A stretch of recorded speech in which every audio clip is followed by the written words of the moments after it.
Copyright disclaimer. Under Section 107 of the Copyright Act 1976, allowance is made for fair use for purposes such as criticism, comment, news, reporting, teaching, scholarship, and research. Fair use is a use permitted by copyright statute that might otherwise be infringing. Non-profit educational or personal use tips the balance in favor of fair use. Viewer discretion is advised. Thank you, Jesus, for The man who once led one of the largest congregations in America. Today, walking into an Oklahoma courthouse, pleading guilty to sexually abusing an underage girl. This has taken my entire lifetime to get here. That girl was Cindy Clemishire, now 55. Inside the courtroom, delivering a message to her abuser through tears, as Gateway Church founder Robert Morris admitted to 5 felony counts of lewd or indecent acts with a child in the 80s. People need to know who he is, that he came into our home as a pedophile, disguised as a preacher. The abuse began on Christmas night in 1982, Cindy says, when she was 12 and Morris 21. It continued for years. A secret Cindy kept until 1987, when she told her parents and church leaders, and for the first time last year, shared publicly. He started by touching my breast and putting his hands in my pants. Decades passed. Morris grew into an evangelical powerhouse, even serving on President Trump's Spiritual Advisory Council, at times alluding to past transgressions in his sermons. sexual temptation is an appetite of the flesh. And I developed an appetite before I was saved. His sins that NBC News reported on last year, now officially crimes. Morris handed a 10-year sentence, though he will only serve 6 months in a county jail as part of the negotiated plea deal. He will also have to register as a sex offender and pay $250,000 in restitution. There is hope to come out of shame and to be whole again. And that's my hope for me, my hope for other victims, and even for Robert. For this survivor, justice decades delayed, but tonight, no longer denied. Priscilla. So, oh boy. Alright, well, we're gonna have to go to this thing. We're gonna have to go to this. Let's see. Zelle right here. Oh, there's a lot of noise in there. Shalom, beloved brothers and sisters, Jews and Gentiles alike. Welcome. Thank you for being here. It is good to be here. This is your humble servant, Big Levi. And today is Noga, October the 3rd, 2025. And it's currently 4:34 p.m. Eastern Time pre-recorded. So, for those of you that have issue hearing the program when I'm talking, I'm doing the best that I can. Please keep on sending your feedback if this is good or not. If you hear her humming in the back, it's actually the fan and the computer that is doing this. So, beloved, what seems to be the issue here? What seems to be going on over there?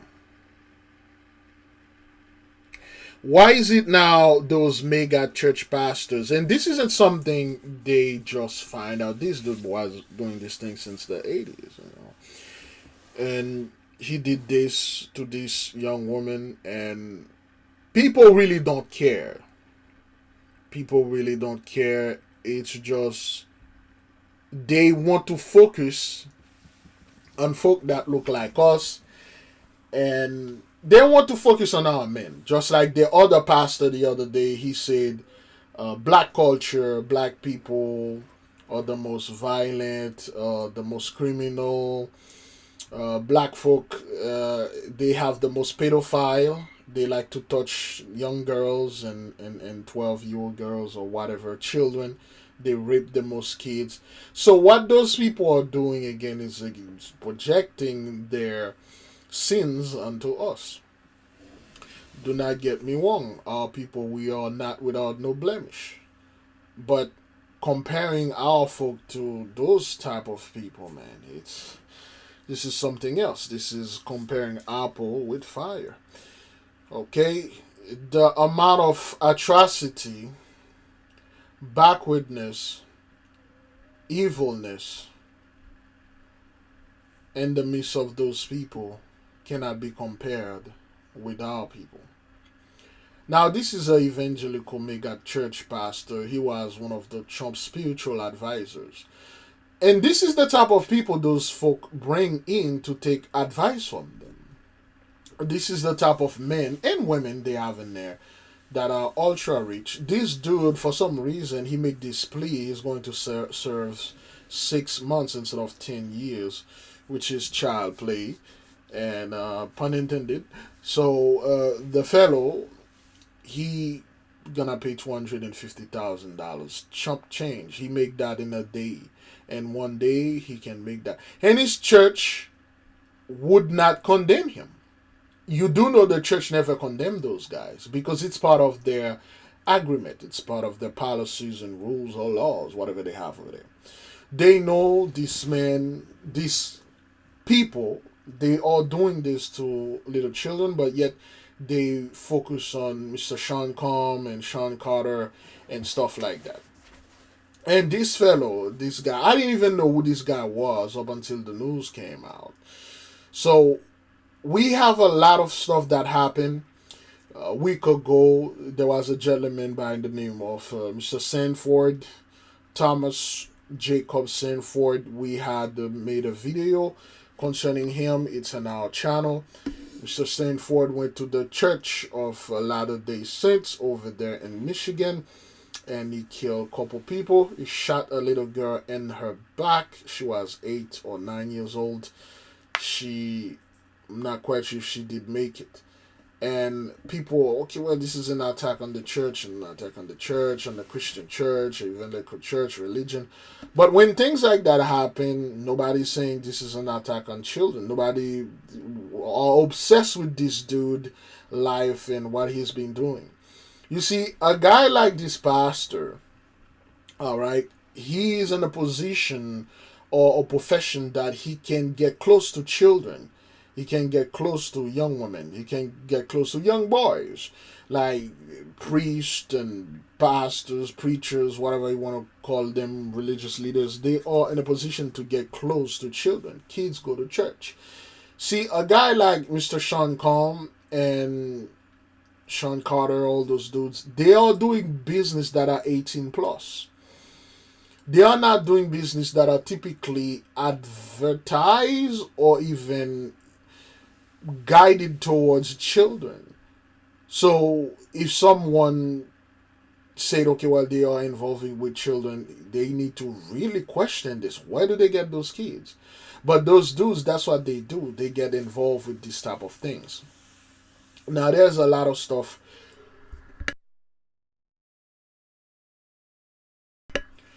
concerning the churches and a lot of things that are happening. Churches being burned down, people are fleeing the church. And make no mistake, this type of behavior will not deter the so-called Christian. They will, tomorrow is going to be Saturday, and the next day going to be Sunday. This mega church pastor church will be loaded with people. They're going to come there showing solidarity and stuff. He had fleshly stuff. Remember, those people were the one that make sex so heinous, so unnatural, so backward. They are the one that spent years telling people, don't do this, don't do that. You can't do this before you come in front of me, and I shall anointed you and give you a piece of paper and say that you can do this, you can do that. And behind closed door, and sometime, beloved, right in public, those people, they were breaking their own vow, their own law, their own oath, or whatever they are doing out there. But people don't call them out. People don't say, hey, man, you guys been doing this to the children of God for a long time. I'm not saying this young woman was or is an Israelite, so to speak. I'm saying those people been doing this for a long time, and they really don't care.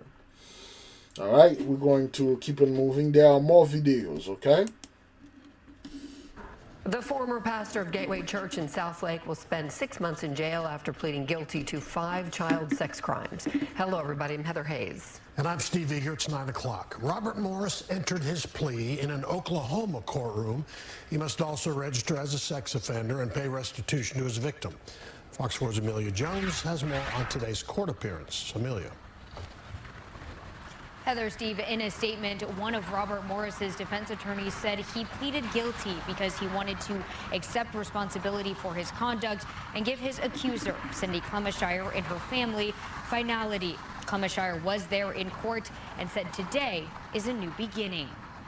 Gateway Church founder Robert Morris pleaded guilty Thursday afternoon to 5 counts of child sex abuse charges. According to the plea agreement, Morris received a sentence of 10 years probation, with the first 6 months to be spent in an Oklahoma jail. He is also required to register as a sex offender for life and pay his accuser, Cindy Clemishire, $270,000.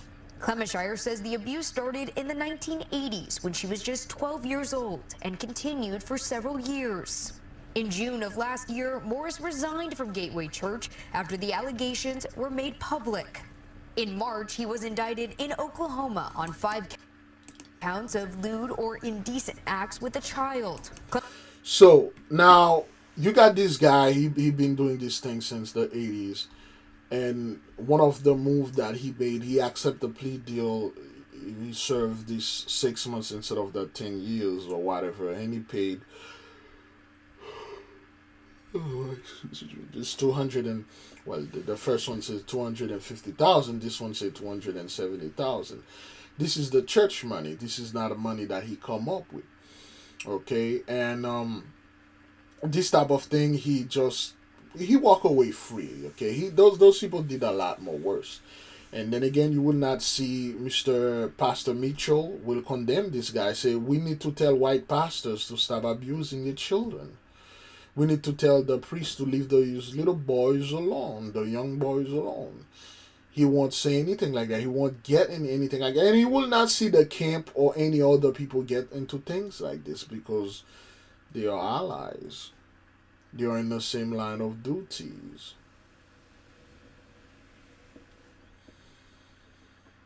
Make no mistake, man. Those people are evil people. You don't know what those people are doing to children, man. The amount of torture they put them in.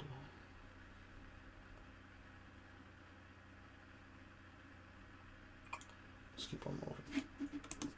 Clemishire was in court Thursday and gave a statement that said in part, quote, "Today is a new beginning for me, my family, and friends who have been by my side through this horrendous journey. I leave this courtroom today not as a victim, but a survivor." After court, Morris's defense attorney read a statement on his behalf. It said in part, quote, "Tell Ms. Clemishire and her family that he sincerely apologizes for his conduct and asks for their forgiveness." Clemishire has become a vocal advocate for victims of sexual abuse. She testified on the Texas House floor in support of legislation called Trey's Law that protects victims. State Representative Jeff Leach, who represents Collin County, authored the bill. He was also in court Thursday. He sent Fox 4 a statement that said in part, quote, "Going forward, we must do all we can to support abuse victims like Cindy, who had her childhood robbed from her and has had to live with shame and pain for decades before finally seeing justice prevail today." Morris's time in court isn't over yet. He's still involved in 2 other pending lawsuits. Clemishire filed a lawsuit against Morris and the Gateway Church elders, alleging they knew about the abuse and covered it up. And what's new? What's new? Okay? And then they have first-time guests, go to the right. Kids entrance, go to the right. What's new? Those people know those things going on. They are well aware that Mr. Robert Morris has this issue with little children, and they covered it up because this is what they do. And people always try to pretend that the church is a holy place, is a saint place. You know damn well you shouldn't bring your kids inside of the church and leave it with a grown-ass man. You should never do this because that's what the church does. And you really can't tell those people, oh, well, you are grown, man. You should have known not to touch this. Nah, man, those guys don't think like that. You should be very careful. Where are you leaving your little ones, your young ones? Or even better, yourself. Mm-hmm. They covered it up. They covered it up not because it's something that would make the church look bad. They already know the church is bad. They covered it up because they themselves are birds of the same feathers. They covered it up not because they didn't want this dude to go to jail or prison or things or some weird stuff happened to him. They covered it up because they know once the type of behaviors are coming out in the open in the eyes of the public, this is a signal that their blessing is over. The heart of the blessing has stopped. That's why they cover things like that up. They got rules and laws that say they should and they can, they're supposed to. And another one was filed by Morris against Gateway Church to get millions of dollars in retirement pay. Gateway denies that Morris is owed money, but Morris disagrees, alleging it is part of his contract. Okay. The latest status update on those. So you got this dude still after this crime that he did. He's still suing this church or his own church or whatever for millions that they owe him in retirement. And this is how those guys do things. They get to destroy people's lives and do whatever the hell they want and go out there as long as they put a smile. They're not getting involved in anything public. They go old, receive their checks, stipends, and whatever that you want to call it. And then after that, they live very old, very rich, very wealthy. And then they die peacefully.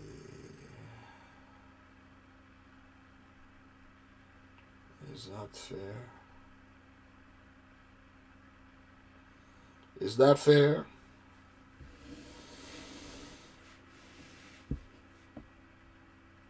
Those guys know for a fact if they get into this type of business in the church, they got a couple millions, 10, 15, 20, whatever. Let's put it at $7 million for retirement. Wait a minute. You mean to tell me I can sell out the so-called the child of the Most High and then I can mistreat the Hebrews, go around and rape and murder things, and not only I'm nothing going to happen to me, plus I will be rewarded. And once after I'm done rewarded, and then the final reward will be am I falling asleep? Alright, did I snore? It's that time again. But anyway, those guys, the final reward, I get millions of dollars and I retired. And nobody can tell me nothing. Forgive me, beloved. I'm sleeping to the whole thing. And anytime around this time, I gotta work on this stuff. This freaking sleep apnea really getting me. I need to move a lot. I can't sit down like this and do stuff. Anyway, so that's what those guys been doing. And people say, okay, well, he getting sued and stuff like that. That's not his money, man. This is the money of the same people that are suing him. This is the money of the taxpayers. How long we are into this thing? 19 minutes. If I fall asleep, beloved, forgive me. Okay. New developments in the fire that destroyed a Cobb County church. Police say the woman who set the fire is now charged with arson and other offenses. The church pastor says that woman made threats to him and the church. Channel 2's Audrey Washington is live now in Austell. Audrey, the pastor believes that woman was not well. Right, he actually told me that only a demon would burn down a church like this. Right now we are actually standing behind the tape here, but when my photographer Dana pushes in, you can really see how the fire gutted the church. The roof is gone, the newly renovated office space burnt rubble. You have to be possessed by a demon to do something like that. Pastor Raphael Grant says only evil would move a person to pour gasoline inside of a church and then set it on fire. But that's exactly what police said this woman, Aries Jordan, did on Monday night. You cannot be a logical, rational human being to do that. We flew News Chopper 2 over Prayer City Eagles Chapel International Ministries in Austell. You can see how the flames ripped through the church and left it a charred mess. We were not expecting this, but we had some signs. Members, along with the pastor, say they were not surprised by the arrest. They tell us Jordan, who once came to the church to be, quote, delivered, threatened to burn down the church in the past. They showed us these text messages. She made mention that she was going to burn down the church. Pastor Grant says he reported the threats to the police. We took it to court and everything. Yes. She was arrested and released. So, what do we have here? We see the churches are catching hell. We even have a section here where we do nothing but church. They've been catching hell. It's just like people never really mention anything about them and they don't really talk about them, okay? You saw how Mystic Rivers, is that what the Camp Mystic, where all those millionaire, billionaires, young girls, you know, the children of those people that make a lot of money, and a lot of them died. Till this day, they never really tell you who those kids were and how many of them perished. They know most black folk are interested in, they were sacrificed for the elite and things like that. As long as you put the word sacrifice and elite together, most black folk don't want any details. They just want things that excited them, and there is blood and violence and sex in there. That's all. They really don't want to know anything else. So, now this gentleman over here, he had an issue with this young lady right here. There we go. He had the issue with this young woman right there. She threatened to burn down their church, to destroy the church multiple times. And people are like, okay, well, you have to be a demon to do this. No, you have to be an angel to destroy the house of a demon. This young woman was possessed by an angel and did an angelic act. Because everyone pretend they don't know who we are. The other day, I came here, I made a statement. I said, huh?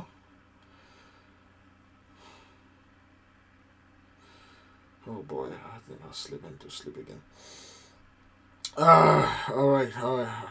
Let me catch my train of thought again. All right, yes, concerning this this young woman and the pastor in the church, she went and told them she's going to burn down the church. She's going to do this. She's going to do that. And they took her to court. They arrested her. They released her. And she burned down the church and did this. She even threatened to kill the fellow. But she didn't have the opportunity to do that. Okay, so that's another thing. Now, why is this happening? Why is it that the Holy One is really letting those people churches burn down? Because, well, one, the 400 years is over. Two, and you people are all in. And three, this is your curse now. You will not be able to enjoy the blessing anymore because this is the beginning of your curse. This is the beginning of you and now curse.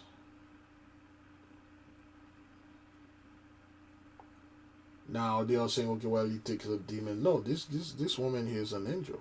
Burn down your backwardated houses, man. All right, let's keep on moving. Once came to the church to be, quote, delivered, threatened to burn down the church in the past. They showed us these text messages. She made mention that she was going to burn down the church. Pastor Grant says he reported the threats to the police. We took it to court and everything. Yes. She was arrested and released. According to the warrant, Jordan faces a slew of charges, including arson, criminal damage, and terroristic threats. Right now, Pastor Grant says he's focused on rebuilding. The church started a GoFundMe campaign. The place is completely gone, and so we have to build from the scratch, and so we need all the financial support in order to do that. Okay, so the church is burned down, all the money is gone and stuff like that. The Holy One gave them into great shame and even greater reproach. So now they need money to help the church build. Don't get me wrong. They can find this money just in a off of fingers.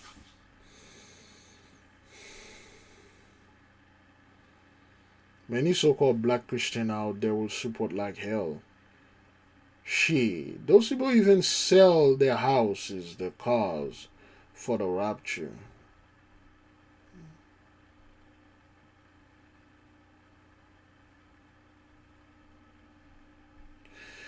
Those people sell their belongings for rapture. You think they would not come and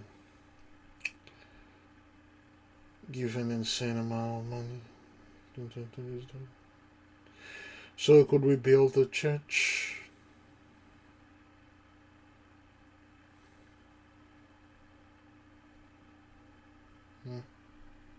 Oh, okay. Good.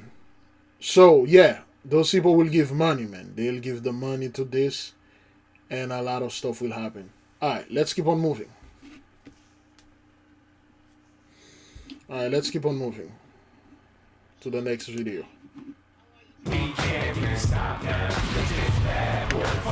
This morning, the day of reckoning for one of hip-hop's most legendary figures. Sean Combs is asking for imminent release following his conviction on 2 counts of transportation for the purposes of prostitution. In a direct appeal for mercy overnight, the rap mogul writing to the judge, "I lost my way," adding, "I take full responsibility and accountability for my past wrongs." Though he was acquitted of more serious charges, federal prosecutors said Combs left women broken and beaten and deserves 11 years in prison. Defense attorneys called that draconian, far-fetched, and absurd. But prosecutors pointing to this 2016 hotel security camera footage that shows Combs attacking then-girlfriend Cassie Ventura as proof Combs has a penchant for violence, threats, and emotional control. In a letter to the judge, Ventura said, "I am so scared that if he walks free, his first actions will be swift retribution towards me and others who spoke up." I mean, I hit rock bottom, but I make no excuses.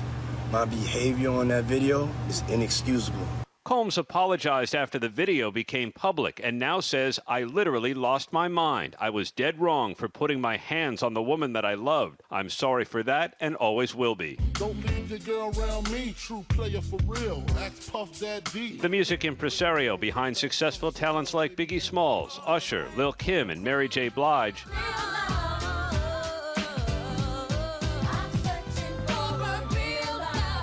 Combs became a hitmaker beyond music. His brand was everywhere: cable, clothing, and alcohol. Now those lofty achievements are long behind him. Combs has been in jail for more than a year, and his team says that time spent behind bars has been life-changing, filled with reading books, writing, working out or in therapy, and getting sober. He has also been teaching a 6-week class to fellow inmates called Free Game about becoming an entrepreneur. The theme of one class: you can make money, but you can't make time. Combs is expected to speak here in court today. So is one of his victims, a woman who testified under the pseudonym Mia, before the judge imposes a sentence somewhere between time served and potentially years in prison. Guys? Okay, Aaron, thanks. So, and I don't know what's going on with the sentences. I never really want to speak onto this thing because this is not about Mr. Sean Combs. This is about black men in general. This is about those people portraying the black folk, well, black men as being the top predator, rapist. They found out the whole baby oil, the child thing can't go. Now they find an old video of him having beef with his wife or whatever. Couple fight. They do that all the time. And those guys, they let you know. And I have multiple podcasts, even before this whole thing came out, where I was explaining to people that I know folks, okay, family members that love this type of relation. The women, they love when the men put hands on them, beat them, abuse them. They will always go back to this man. And people that don't know and see this type of things on camera, they will quickly condemn the men. And they never realize that there are things like that that are sexual. Some people, you have to literally get violent with them. And I explained many examples that I gave. There was a young black woman that posted an ad online that she was looking for specifically a white man that can bind her and tie her and made her into a slave and then and beat her and have sex with her. And of course she find a man. She didn't come out of this thing alive. Okay, you have people, especially women, that are into this type of things. Okay, they love being in a relationship with abuser, and then once this thing get public, they claim innocence, and then once the people that fought for them and say, hey man, you can't treat her like that, you know, she's a woman, the whole 9 yards and things like that, and then the man back off, and then they run back to this man again. So now what they are doing, they really can't get any other charge. There is no evidence of any other thing.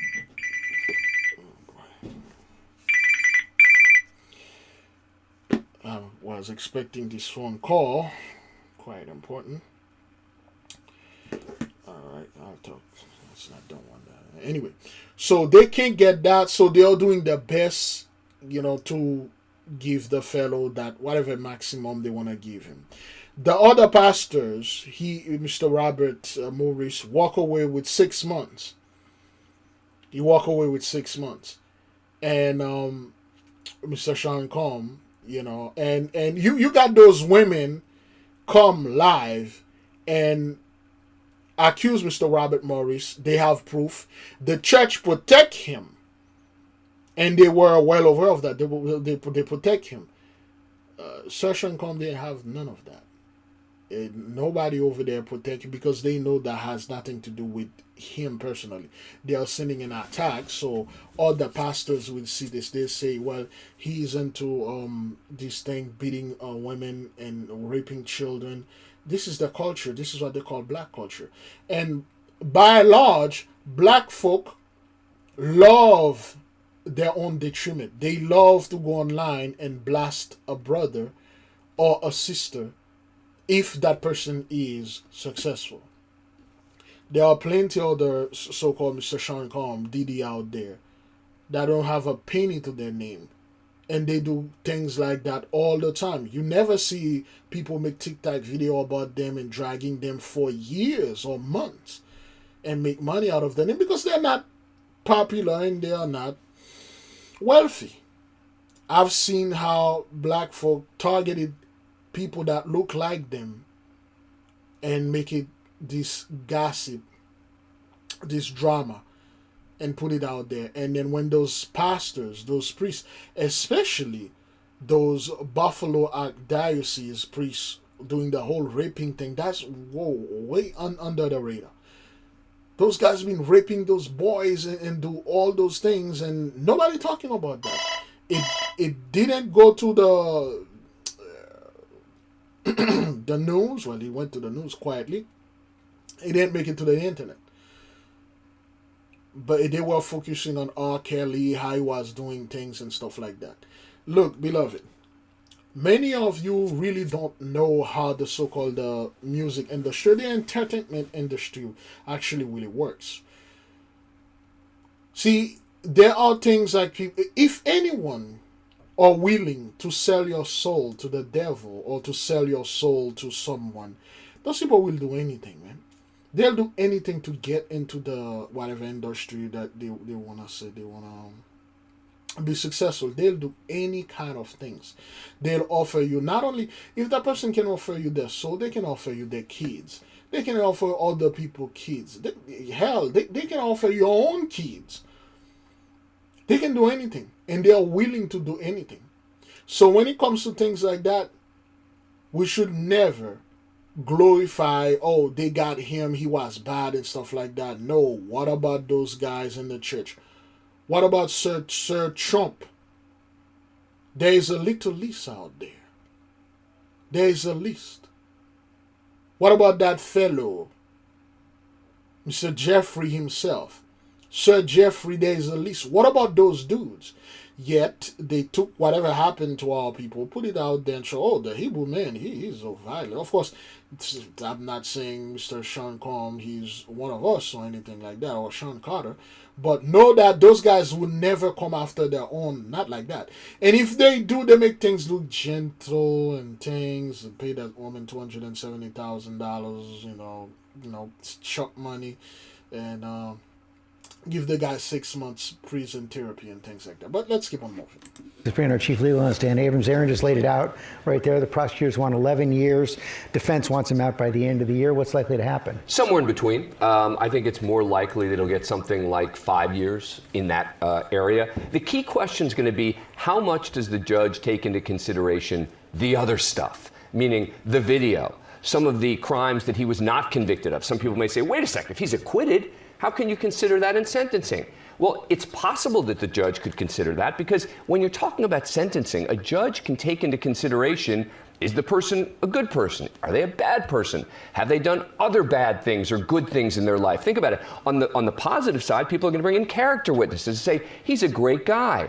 The reverse applies as well. And so the question is going to be, how much does the judge take into consideration the bad things when sentencing?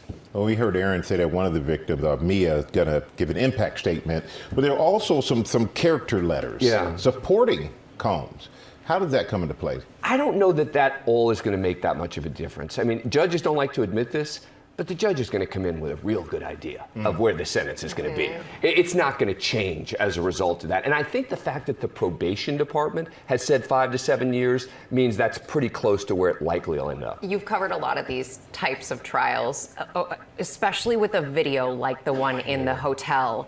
Does he ever live beyond this, even if he gets out? That's what makes this different than a white-collar case, right? In some of these other cases where we've heard about high-profile people charged with crimes, and they move on with their lives, and they're able to get back.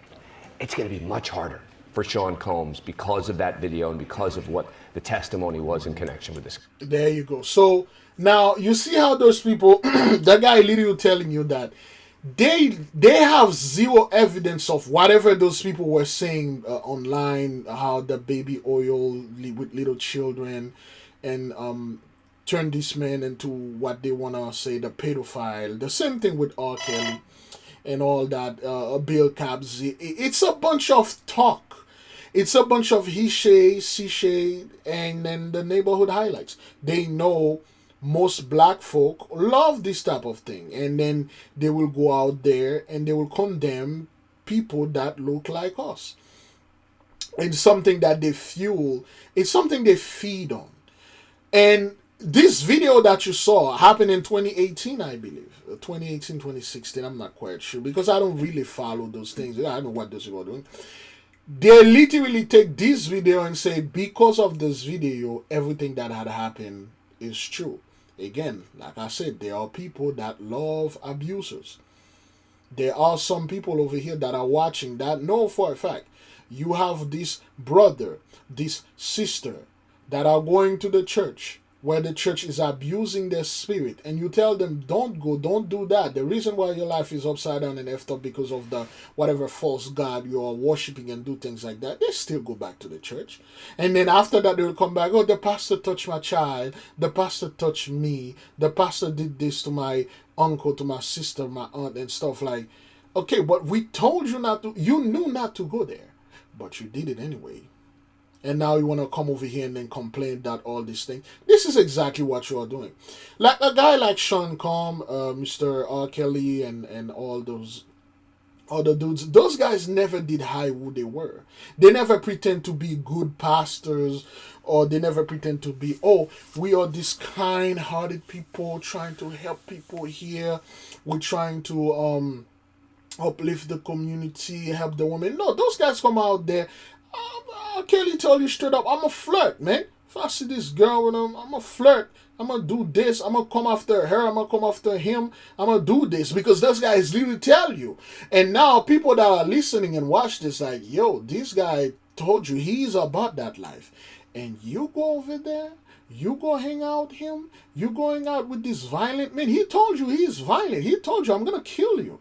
And you thought like, I thought my love gonna save him. Nah, man, those guys literally tell you what they're gonna do. So whatever happened to you, hey, it happened. See, there's a lot of sheep that take their baby sheep, or they call this again a mutton. No, not mutton. Lamb.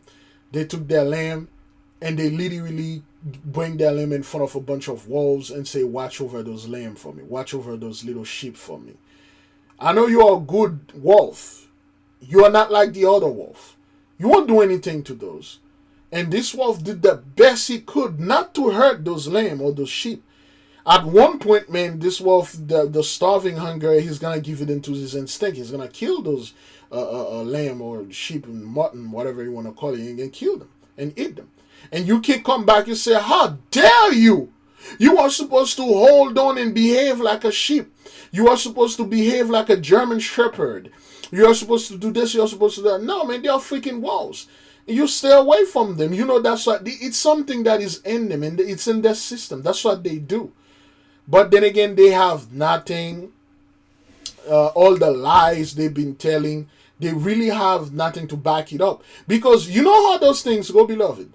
Most of those trials related to celebrities, the judge or the jury, they never really look at the evidence. They look at what people are saying online, especially black folk. Okay?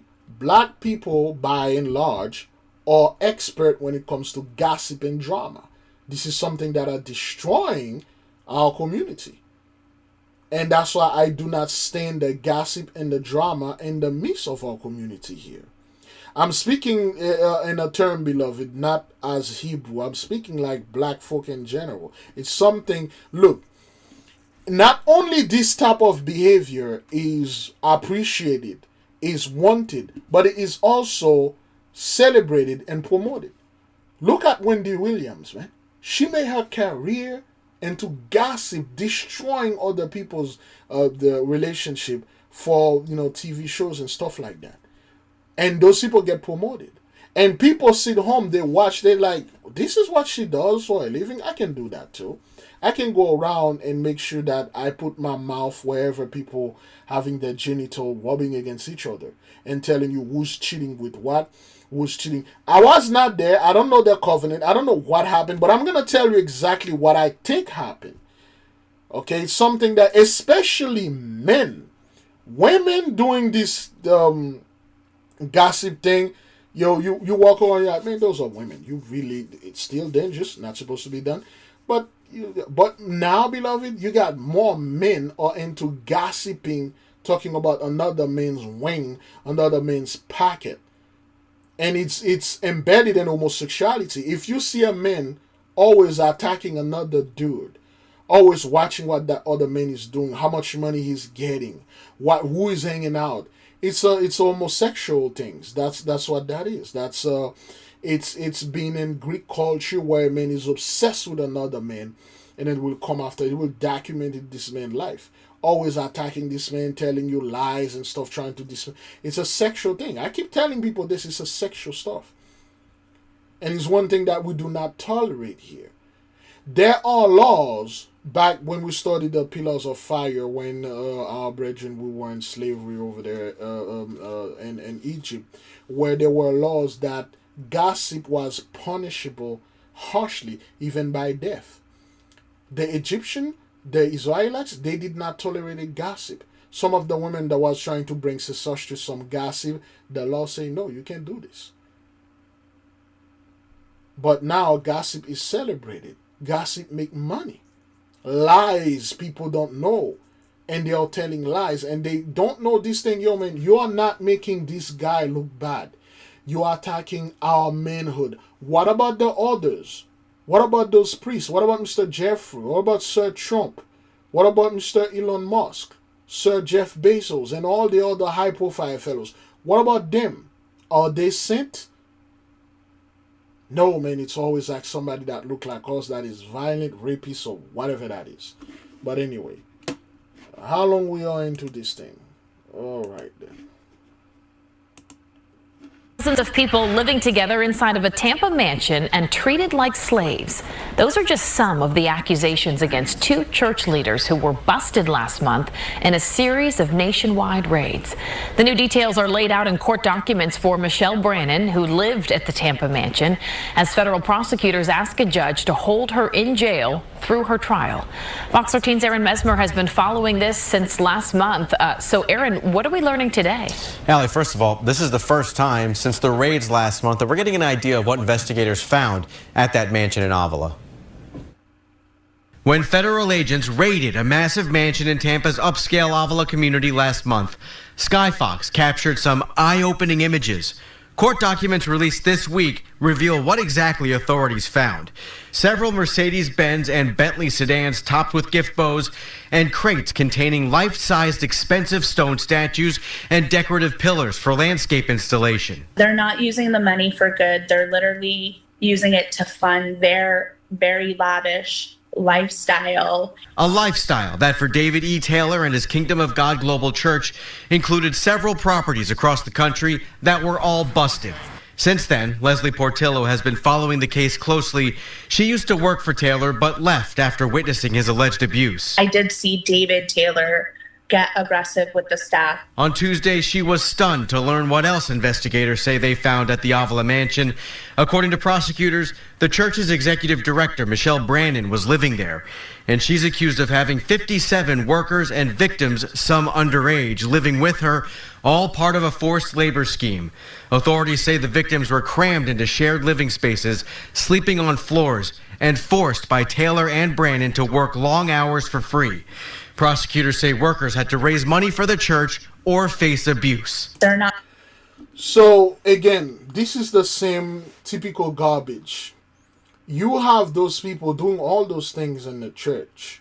And the church goers, what you're calling victim, those people are not real victims. And they love that. It's something sexual. They love it. They love going over there. When you tell them, yo, you shouldn't be going to this church, man. You are the children of God. You are this, you are that. You're from this tribe. You're from this. You see how those people just flew in your face? They want to fight you. They go straight for the jugular. They will argue and stuff like that. And then there are those people that scream victim. They love this type of garbage, man. When we study The Laws of Human Nature by Robert Greene, we realize that a lot of those people, there's a type of them, they love to be rescued. They will purposely get themselves in issue and trouble so you can come and rescue them. And the people that they took advantage of the most are those of you that are by nature rescuer. You love, saving people. Those people will lead. They love the attention. They'll go out there and get themselves in trouble. Like, oh my God, look what happened to me. Woe is me. Nobody's helping me. And then you come back, you say, hey man, stop doing this thing to this fellow. Stop doing this to her. And then you save this person. And then you go turn around, this person go right back in the same situation again. Or they were forced to work for free. Bullshit. They go over there, they work for free because they wanted to. It's something that they love to do.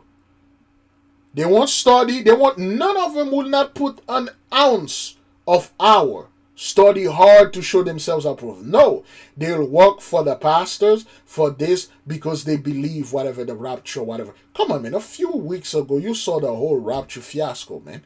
Those type of people, those people are not capable of critical thinking. They are not capable of thinking at all. And those are the same people that will do this, and then when they get caught up, like, oh, they forced me to do this. Nobody forced you to sell your house. Nobody forced you to sell your car. Nobody forced you to give away all your saving. You choose to do this, and then the rapture didn't happen. Next thing you know, you're a victim. It's those same people over there. This pastor and his wife or other women, they just take advantage of stupid people. Which, in fact, like I said before, there's no such thing as stupid people. Only crafty and actors. Those people are actors. They love this attention where people are mourning them like, oh man, I feel so bad for what happened to you and stuff, this pastor or whatever. Man, how long we are into this thing? Not getting paid for anything. They're literally like brainwashed to think like they're volunteering their time to do ministry work. Investigators say Taylor and Brandon collected $50 million and used most of it for themselves. New court documents reveal Brandon even had $500,000 in gold bars and $60,000 in cash in her bedroom. The details were released this week as part of Brandon's bond hearing in Michigan.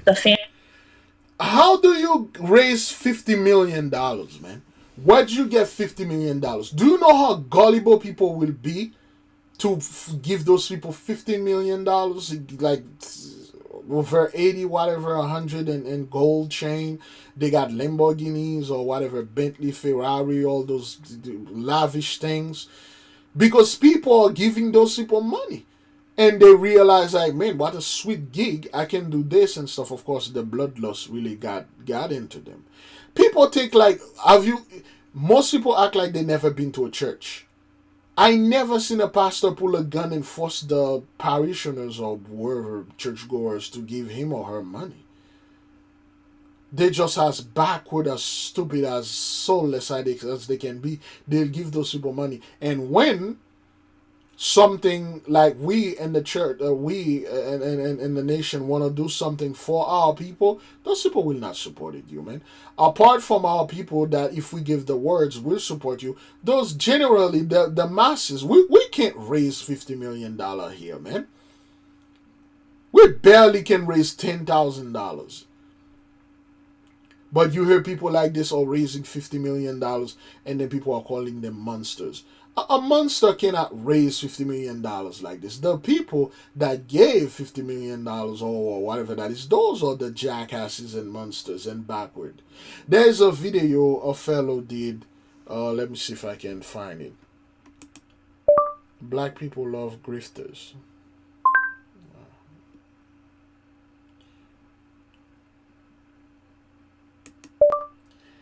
Black people love gripsters. Oh, no. Excuse me. Black people love grifters.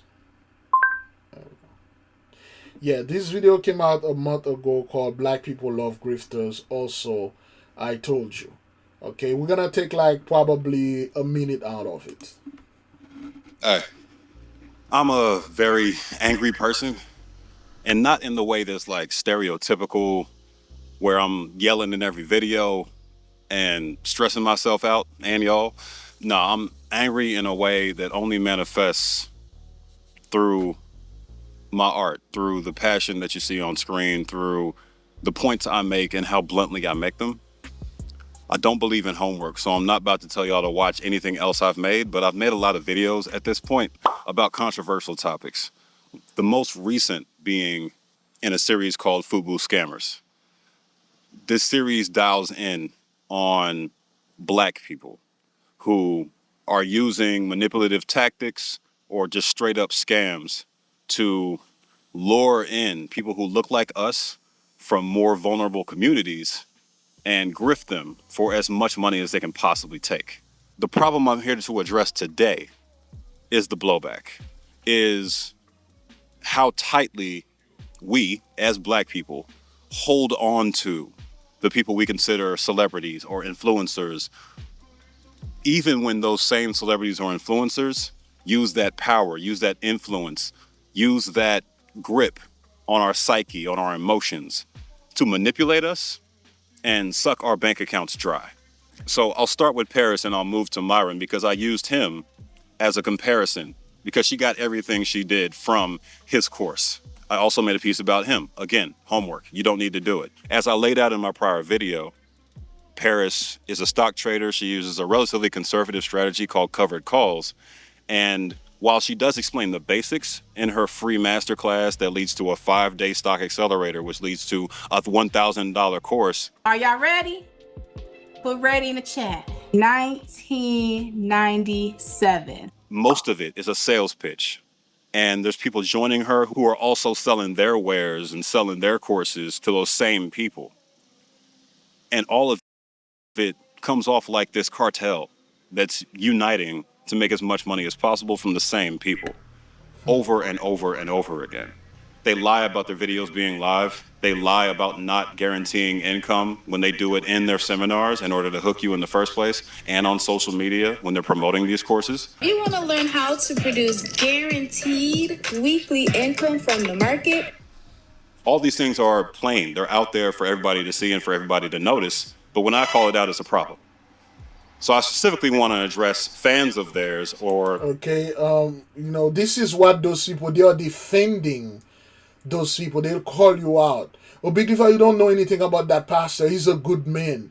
You don't know anything about those people. They are good people. One day I was hungry. He gave me $2 and I bought some food. He's a good man. $50 million was given to him by Jesus.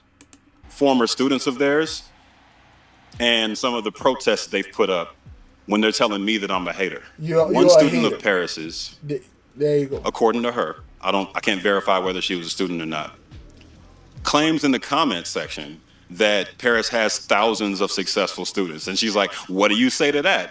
Well, the first, according to her. So, how do you explain others' earnings and income from her course then? I mean, she does have thousands of students who are actually earning a full-time income trading. Whatever you said here is cute for likes, but you can't take away the fact that many of her students are thriving. So now what? So, the reason why I pull this out, it's because, in general, beloved, this is something we need to address. And frankly, I don't want to resolve it. I don't want to resolve this because to me, it's unresolvable. We have to let the stupid, the backward, the two-third go out there and wreck themselves. I'm tired of trying to protect those people from hurting themselves. Okay? When they saw those pastors, those TD Jakes, you know how many people that have been warning others about TD Jakes and all that and stuff and things like that? You still have people going to the church. You know how many people that are known and tell people, hey man, what are you doing to that 2819 Mitchell and garbage? Those people are really, they are taking you back to hell where they belong themselves. And those people will fight you. And when Pastor Mitchell came out like he was like this guy that truly was doing things to people out there. Oh man, we need to protect the children. We need to protect the women. But those women knew they're not supposed to bring those children over there. We told them. They knew they're not supposed to. Those men, they knew they're not supposed to be over there. Now this man suffer from this prolapse rectum, and then he come over there and then complaining that Pastor Mitchell did this to him. We need to come after him and defend his honor. Oh hell no. We told you people not to associate yourself with those folks, and then now when you get hurt, and everybody gotta go ahead and say things. Okay? It is always those guys they put out there, okay, to make our people look bad. Then again, me personally, I do not condemn nor condone any of grifters, any scammers over there. Remember, some of us, beloved, we go to work, we wake up, this is the law. This is an immutable law. You go to work, this is actually one of the 10 Commandment law. You go to work or you work. One of the laws say, the Holy One told Adam, it is by the sweat of your brow that you will earn your keep. You will earn your living. That's how you will live. Everything you're going to do is with the sweat of your brow. You're going to have to put the work in. Okay, that's an immutable law. There are some people that don't put the sweat in. They don't put the blood, the tears, the time in. They leave, they get money. They take care of the family, about cars, houses, and stuff. This is their stuff.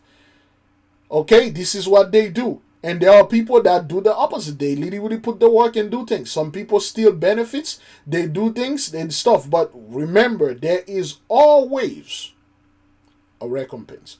Always a reward for both sides. I am not here to knock anybody hustles down. But what I'm saying is like the gossip. There are so many men, black men, that are obsessed with other black men. It's just so much gossip. I really don't get involved with the whole black community and stuff like that. I talked about this years ago. I don't get involved ever since 2008 with the Black Conscious. Black Conscious movement, Brother Polite, Sanator, all the other brethren. I don't get involved with this because it's nothing but the pure hatred, fight, debates, and gossip, drama, and all this nonsense. That's all it is. But again, sometime I bought proof like that, bought things like that to show you whatever they are showing you in the news. Those people fucking deserve what's happening to them because they love it. They seek it. They look for it. They search it. They research it. They want these things. It's a little bit mind-boggling for some people, but they love these type of things. How many family members, how many people that you warn them about something that are not good for them? They're like, you live like that. This is my life. I'm living this. Ain't no back and forth with you fools. I'm living my best life. Until this best life comes something else. Until this best life, this best whatever things you all do, come the worst. Now people want to come here and grieve with me. When those people allied themselves with the so-called the Edomite, we told them like, yo, Esau is our brother. We know him. We were born together. We were raised together. He's a very crafty man, a very dangerous man. He will, when the time comes, he will treat you the same way that he treats us, with no exception. In fact, he can treat you even worse. Remember, beloved, there was a couple of years ago, the so-called the Latino community were talking proudly. They were saying by 2024, 2021, or 2030, they will be the majority. They will be more than white people. Literally, they told white society, you don't need black folk. We can do 10 times the works, and we can replace them. By 2030, they will be this, they will be that, because more Latinos are having more babies, more Hispanic are having more this, more that, because the blessing was in the midst. All the benefit were there. You guys were doing this, and you got very proud. And a lot of that's why white people were voting for Trump in 2016, because of this scare that they were going to be the minority and stuff, which they are, they were, and always will be.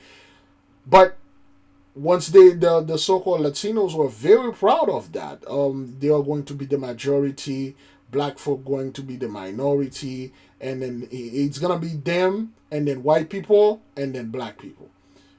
So a lot of white men did not sit too well with that. They started going around and shooting Latinos. There were a bunch of MS during the Trump time. White men, I will not be replaced. They know the so-called the Ish could not replace them because Ish is very small minority, but they could see the so-called Latinos, and so to speak. And then they did this. We told people they don't want to listen, and then now everybody like, yo, we need you guys to come in and help us and march and do this and stuff and vote for us and help us vote. We were like, yo, we did told you about this, man. Now leave us alone. I don't speak about this subject anymore because I spoke about it years ago. Go watch all my old videos from the oldest to the newest. You'll find out I talk about this all the time. All right? So black folk, by and large, they love grifters. They will defend the grifters. You know how many people that will cut your throat for Mr. T.D. Jakes, Creflo Dollar, that fellow Mitchell? You leave those people alone, man. Let them go ahead and do what they are doing, and then we do our stuff. We cannot stop them. May call it vindication in the face of vitriol and a powerful reminder that words do matter. Cindy Clemishire was silent for years, and she's found her voice now, but that was partly thanks to a Christian blogger. That story helped bring one of the most influential pastors in America to justice now. Robbie Owens picks up our team coverage from here. I was called names. I was called a liar. But Cindy was called worse. Dee Parsons is editor of a conservative Christian blog called The Wartburg Watch. And what she saw in Cindy Clemishire was a child victim turned survivor, desperate to be heard. And there is a pattern in talking about what happened that is very real. They get very specific and even describe what they were wearing when this all happened. And it was at that moment I knew with her detail that this was true. So in June of last year, Parsons shared Clemishire's story. She'd been warned that the fallout could be brutal. And it is very true. If you go and you start poking at evil, especially evil that has been buried, one must be ready to have evil strike back. And it is hard sometimes when that happens, and that happens frequently with what I do. Parsons' blog post accused Gateway Church founder Robert Morris of molesting Clemishire for years. God redeems. Beginning when she was 12 years old. The widespread media coverage eventually led to Morris's resignation and criminal charges. Victim advocates say the guilty plea sends a powerful message. And I think that what is happening today with Robert Morris is going to send a shockwave around the world.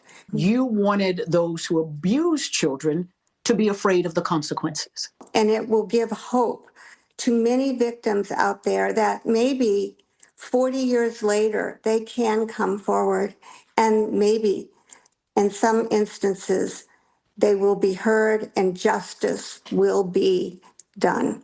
In Dallas, Robbie Owens, CBS News, Texas. Okay, so now you got this lady who started a blog. That's the mother of the young lady that this fellow was doing stuff and putting him out. And you hear what she said? They're calling me name. Oh, he wouldn't do this. He's a pastor. He's a man of the Lord. What are you talking about? He loved Jesus. As long as Jesus forgive him.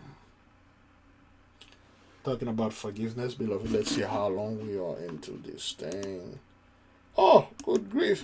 All right, beloved. I would like to introduce my brethren and sister and this book by our beloved S.K. Priestess. Okay, the author, The Secret Place of Thunder. This is a book of our stories. It's a Hebrew book where the sister wrote this novel.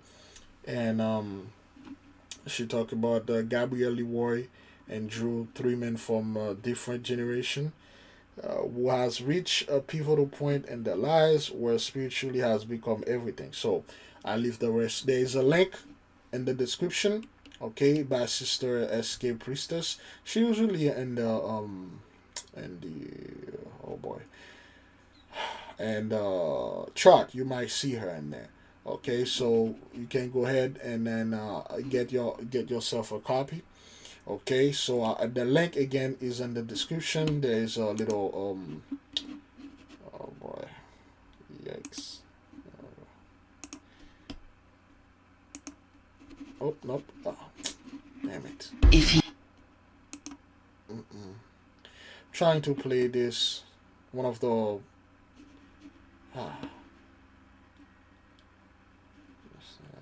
crap and garbage people are doing today. That's not what that is. Ah, boy.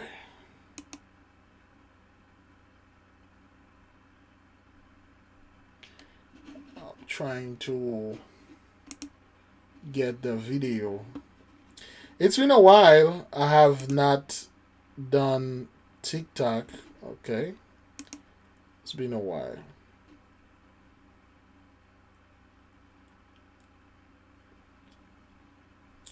Computer a little slow. Okay, that's oh my, it's okay. Ow! Okay,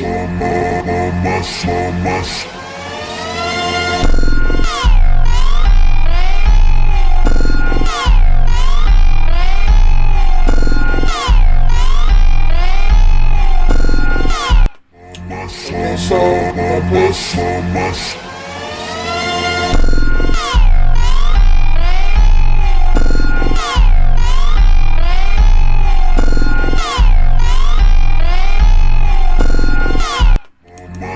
So that is the book right here, the place. Oops.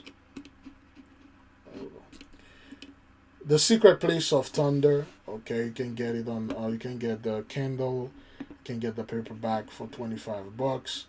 This is one of the writer in the midst of our nation. We write our own book. We read our own book. We make our own research. Support the sister. Do the best that you can. We had a brother Nate and his wife has released the True Man of God. And so far now in the community, we have four people that release books, that write books. Others do other things, okay? And this is our book, the AK Family Handbook, How to Do Spiritual Background Check, Connect with your guardian angel, and develop your magical abilities. Who's your guardian angel? With all those things going on out there, do you have your Michael Pentacle? And thank you for all of you that get your Michael Pentacle. We recently received a new batch that came from this place.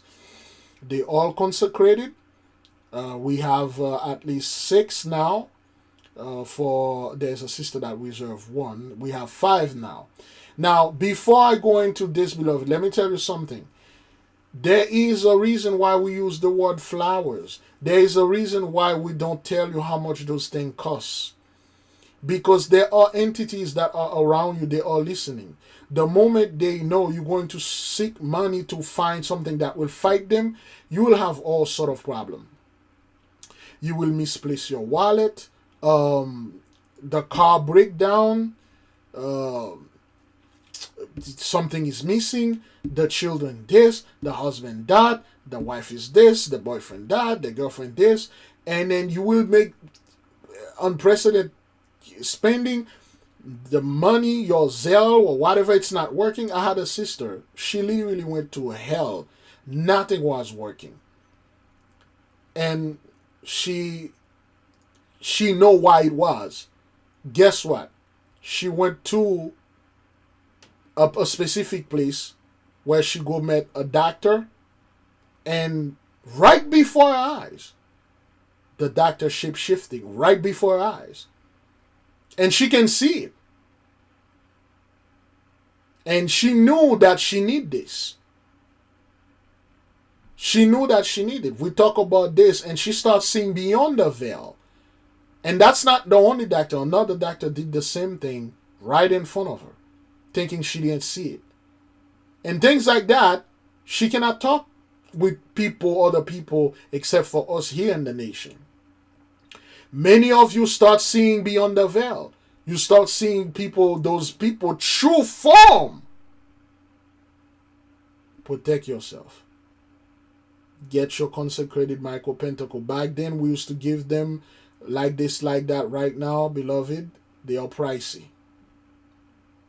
You have to be a mesure. You have to be a mesure. That's one of the reasons why we told years ago to get your $5 journey there. In case something happened when we gave it, and then you want worry, you will just with your the $5 journey. If you were, you can buy like 6, 7 of it with the $5 journey. You don't need all of it, but they are indeed pricey. You need one to cover you, yourself, alone. If you leave it in the house, it will cover the house from demonic attack, lighting, popcorn. People are losing their goddamn mind. You go to Walmart or Costco or Publix or any other place, Dollar Tree and stuff, try to get some food and do stuff. Some sick son of a gun coming out of nowhere with a freaking gun and start shooting people. You see those people are shooting each other in the church. Though, yea, we are indeed protected. Those of you, especially for you Gentiles out there, you need one of them. Those of you that are cleaving. Especially for you Gentiles that are cleaving, you need one of them. Your Jesus or whatever Jesus they are telling you out there, it can't do anything for you. You see what happened in this place over there, the Church of Latter-day Saints? We're going to get there. We're going to get to this and I will explain what happened there. If you are not a mesure, if you do not have any money there, or you won't be able to, you think you cannot afford it, you have money issue, don't. Wait until you can. The tax season will be there in the next 90 days? 4 months or 5 months, next one. Maybe we're already in October, right? October, November, December. 3 more months and this year is gone. Wait until you get stuff. If you feel like you want to get one, get one.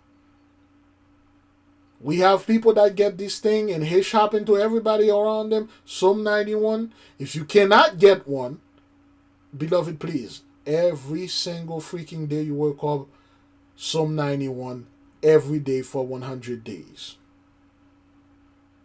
This is the time to pray, beloved. This is not the time for us to relax and then like think we made it. No, this is the time we have to pray. Pray against those people. Pray like we always do.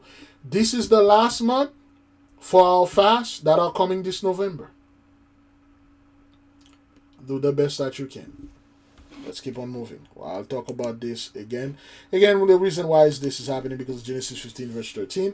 And he said unto Abraham, know of a surety that thy seed shall be a stranger in a land that is not theirs, and they shall serve them, and they shall afflict them 400 years. 16:19, 2019. Beloved, this is not conspiracy theories. This is not me trying to make up things. All of you that are watching here, except if you were in a coma, you knew what happened in 2019. And the effects of 2019 still going on today. See, when those people realize how many of them that were no more because of the yappity yap, your yakety yap that happened, you know, they stick putting in your tax and things like that, they brought a bunch of so-called migrant, immigrant to padded their numbers, to keep oppressing our brethren. But we woke up, it didn't work. So they had to send them back home. See, now, when you look at countries, well, the places like Las Vegas, and you look at countries like Thailand, New York, Florida, there's no tourism. It's not like because it's too expensive or Sir Trump is because of the whole thing, tariff and stuff. No, those people are literally gone and they're coming back. Some of you might notice traffic is lighter if you used to be in a place that there used to be heavy traffic. You might notice traffic is lighter or there's no traffic. It's not like those people going somewhere and stuff. A lot of them are no more. The angels are taking those people down left and right. Okay? All right, let's keep on moving. And then the Holy One say, oops. And then 14 right here. And then that nation whom they shall serve will I judge, and afterwards shall they come out with great substance. Our people will come out of great substance. How the Holy One is going to judge the nation with the 10 plagues of the apocalypse of Abraham and beyond. Okay. All right. So the 10 plagues of the apocalypse of Abraham, number 1, 2, we saw the fiery conflagration where this church got burned and all that, you know, sorrow for much needs. There's a lot of sorrow in the midst of 83, man. There's a lot of sorrows for much needs, a lot of shortages, man. Those people in great sorrow. You see it in their face, you see it in their life, in their environment, in the weather. You see it pretty much everywhere. Tic-tac, c'est papali. Everywhere there's great sorrow. Those people are sad. They're like, don't you feel it? Don't you see this? Don't you that? Our people will know this, especially if you've been here, if you've been studying with us. Great sorrow, okay? This is a heavy plague. Do not get involved with the depression and things like that, beloved. Stay out of it, all right? Let's keep on moving. What we do know as of right now, this is fiery conflagration of the cities. Massive fire has erupted last night at a refinery in Southern California. Firefighters were dispatched around 9:35 p.m. to the Chevron refinery in El Segundo after receiving calls of smoke in the area. And you're taking that live look there right now. Images from Skyfox showed large flames shooting through the refinery. And that is what we're seeing here right now. This is still an active fire here, as you can see, as they're trying to put it out still. And I just wanted to share with you a bit more information of what we do know here. Several people said they heard a loud bang, saying it felt like an earthquake or sounded like a plane crash, since the refinery is near LAX. Fire departments throughout the South Bay were called in to help as well. Luckily, no evacuations in El Segundo were issued, but as of right now, it's still unclear what caused this fire or if any injuries were reported. One resident who lives nearby said it felt like an earthquake hit, and then she looked outside her house and saw the flames nearby. And another customer telling our Fox 11 LA team that another customer nearby Topgolf described the moment she heard that bang and felt that rumbling. Several people then started to evacuate from the facility. And I just wanted to give a little bit of background here to the refinery, as it does span 2 square miles, supplying more than 40% of jet fuel and more than 20% of motor vehicle fuel across all of Southern California. It is the largest producing oil refinery on the West Coast. There are 1,000 Chevron employees and 1,000 contractors on any given day, and their very own Chevron Fire Department with 24 full-time firefighters. The refinery maintains its ability to make roughly 12 million gallons of fuel every day. That's enough gasoline to fill up 1 million cars a day. But once again, you are taking that live look there. This coming out of Los Angeles, California here today. We are going to turn up the audio just to see if we can get some other perspective here, as Skyfox is now over that fire. Let's listen in. Fires inside the refinery area. Take a look at that. Those are master streams coming from their specialized fire trucks. And if you look at it, you can actually see there's double coming off of there. Now, that is not just a coincidence, and they don't just double it up to hit the same spot. Some of those, they basically use those streams. They are movable, and one of them is probably hitting the spot that we're seeing this fire coming from. That actually looks like it's out of a venting area, though there's probably is gas that's burning right there.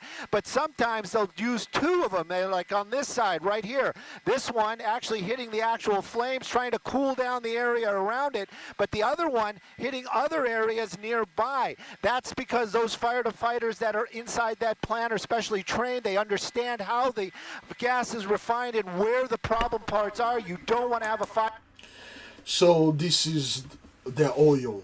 This is at Chevron, I believe. El Segundo, which means the second in Spanish, if I'm not mistaken. Now, with this fire going on over there in California, California is no stranger to fires, okay? So California, there's no fire season in California anymore. It just every day and all the time. There are still fire going on in California. There are still wildfires. They just don't report it. Well, not they. I don't report it like that. Okay, there's a fire. Let me see. Wildfires. Okay, there's a wildfire in Oregon. All right, there's one in Washington. And about 237,000 acres have burned. These wildfires in Washington states, man. 237,000 acres. Damn, like how many square miles is that? Let's see if ChatGPT can help us see this. How many square miles is 237,000 acres, and can you compare it to something that could give us a better understanding how large that is? All right, so let's do the conversion first. There are 640 acres in a square mile. So 270,000 acres divided by 640 gives us about 370 square miles. To give you a sense of how large that is, that's a bit bigger than the entire city of New Orleans, Louisiana, which is around 350 square miles. So imagine a space even bigger than that whole city. That's what you're looking at. Wow. It's like the entire city. Okay, all right. Thank you so much. Okay, and that's how big this thing is, man. 200 and the entire city burned down, and some people don't even know that thing was happening. Okay, but again, this is Plague 2. There we go. Plague 2, fiery conflagration of the cities. Okay, like the city of Louisiana. Then again, beloved, this is just an example. All right, this doesn't mean that the actual city of Louisiana will be burned to crisp. All right, this is just an example. All right, let me see.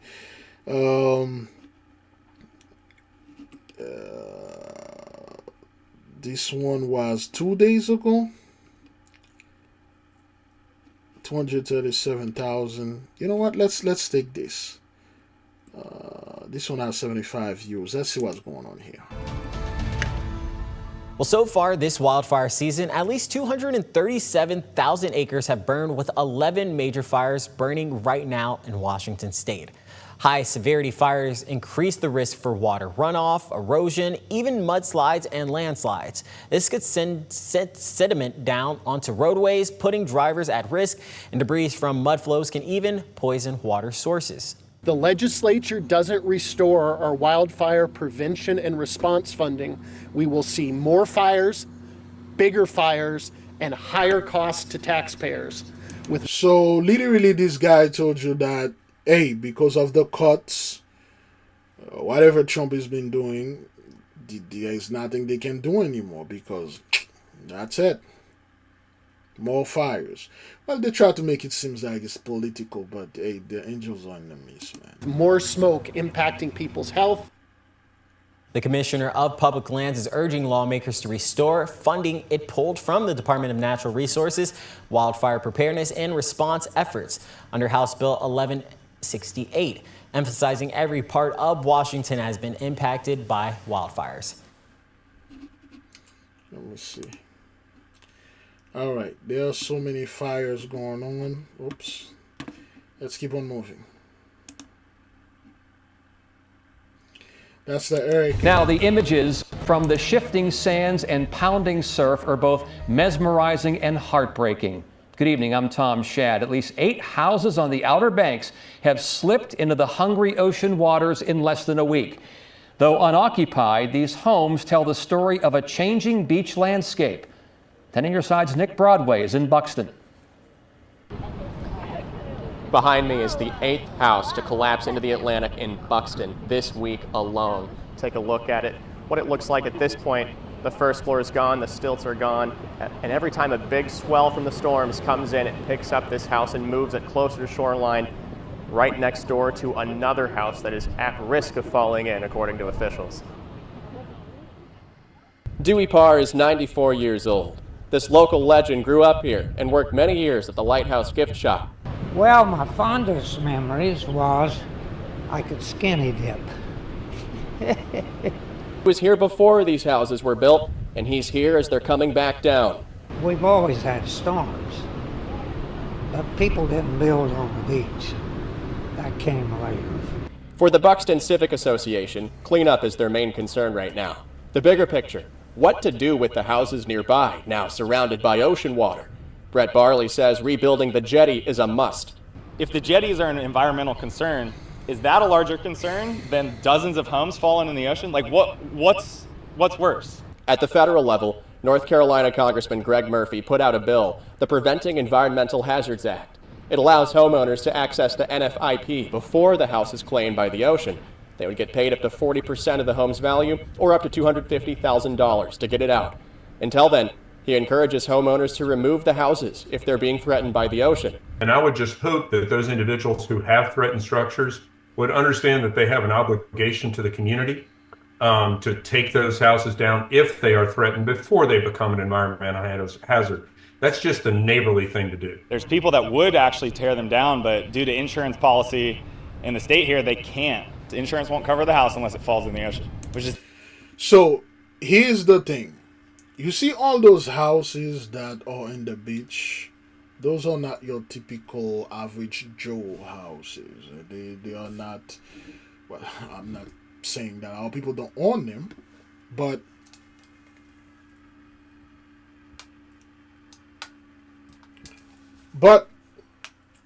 you won't find many black folk in this endeavor. Oh. There we go. All right then. All right, 6 for me. It's time. Is it time for me to go? It's time. 6:28. So let me give you guys another 30 minutes, so to speak. Maybe I should be already done with that. It's a terrible policy. And for those who cannot due to insurance reasons, any message for them? I find it a little bit difficult for insurance reasons that they can't do it. I understand the challenges with that, but again, you know, taking the home down before it becomes an environmental hazard is optimal. And then if, God forbid, it has to be cleaned up, I would hope that each homeowner understands they need to repay the federal government for the cleanup. Okay, the ocean is reclaiming the land. The Holy Spirit is clearing the land. Great glory. Let's keep on moving. Well, 13 News Now at 4 begins with breaking news on the Outer Banks. There you see it on your screen. Multiple homes have collapsed within about 45 minutes of each other as we track impacts from 2 hurricanes in the Atlantic. Thanks for joining us. I'm Connor Reel. And I'm Janet Roach. We want to get right to Alex Littlehales. He's alive in Buxton. And Alex, you were there as some of those collapses happened. Yes, Connor, Janet, I'll speak frankly. In my time as a reporter, this afternoon has been one of the most eye-opening sights in my time as a professional reporter. Okay, and this is what's happened. Buxton, what does the word Buxton mean? Somebody need to look into that, okay? Buxton, not quite sure. I'm going to let this play for a little while, okay? You mentioned it. Within a roughly 45-minute window, 5 oceanfront houses collapsed here in the Buxton locality of Hatteras Island here on the Outer Banks. So words do more justice, or pictures do more justice than words. I will just have my photographer pan out just to show you the level of debris that is here along the oceanfront here again in Buxton, which is essentially the most southern point here on Hatteras Island. So you're seeing the debris, the splinters, the wood, household items again from 5 unoccupied dwellings here along the Cape Hatteras National Seashore. The gap between these 2 houses over my left shoulder, those were the last 2 houses that fell within 5 minutes of each other around 2:45 this afternoon. When we got here again to the Tower Circle area here on Hatteras Island, 3 houses way off in the distance, over my right shoulder, those collapsed within minutes of each other too. So we're trying to be careful not to essentially step where the debris is, because as you can see all around me, there is a lot of splintered wood, there's pilings, and all of this ocean wash is essentially bringing all of the debris that's hard to really capture with words, but all of this debris that you see behind me just being pushed up from the swells of the ocean back and forth along the ocean front here, along the Cape Hatteras National Seashore. Again, not only wood pilings, but household items like refrigerators, water heaters, just everyday household items. I can see a couple of couches off in the distance. Again,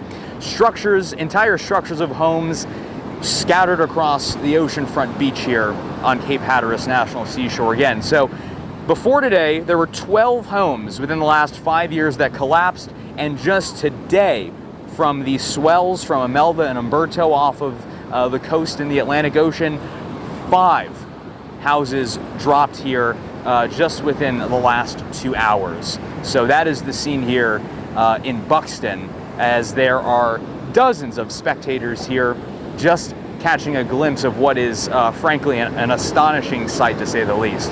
Janet, Connor. All right, yeah, Alex, it looks like there's some homeowners out there are they trying to salvage anything? Is that what's going on? Well, so what we have found is typically a lot of it's unclear if these are homeowners. A lot of these folks that I've been talking to, they are just visitors here staying on the other side of NC-12. So they're not exactly homeowners per se, but they are those that are staying here in the Buxton, in the town of Buxton here on the Outer Banks. Some we have talked to are homeowners, but they live on other parts of the island. With a lot of these properties that have been condemned for several years, we have found that a lot of times the owners, these were the vacation homes for a lot of people that actually lived maybe in more Midwestern states like Ohio or Illinois. So there's a good chance that the homeowners here of these properties aren't actually here, but they may be coming into town over the next couple of days to assess the damage, coordinating with local agencies on the cleanup itself. But to your point, there are a lot of people up and down the oceanfront here just trying to see this site for themselves. Okay, well, it's a good thing no one was hurt. Yeah, absolutely. Please be careful out there, Alex. I did want to ask as well, just trying to get a sense of the scope. We see all the debris behind you, but as the swell comes in, it carries debris back and forth.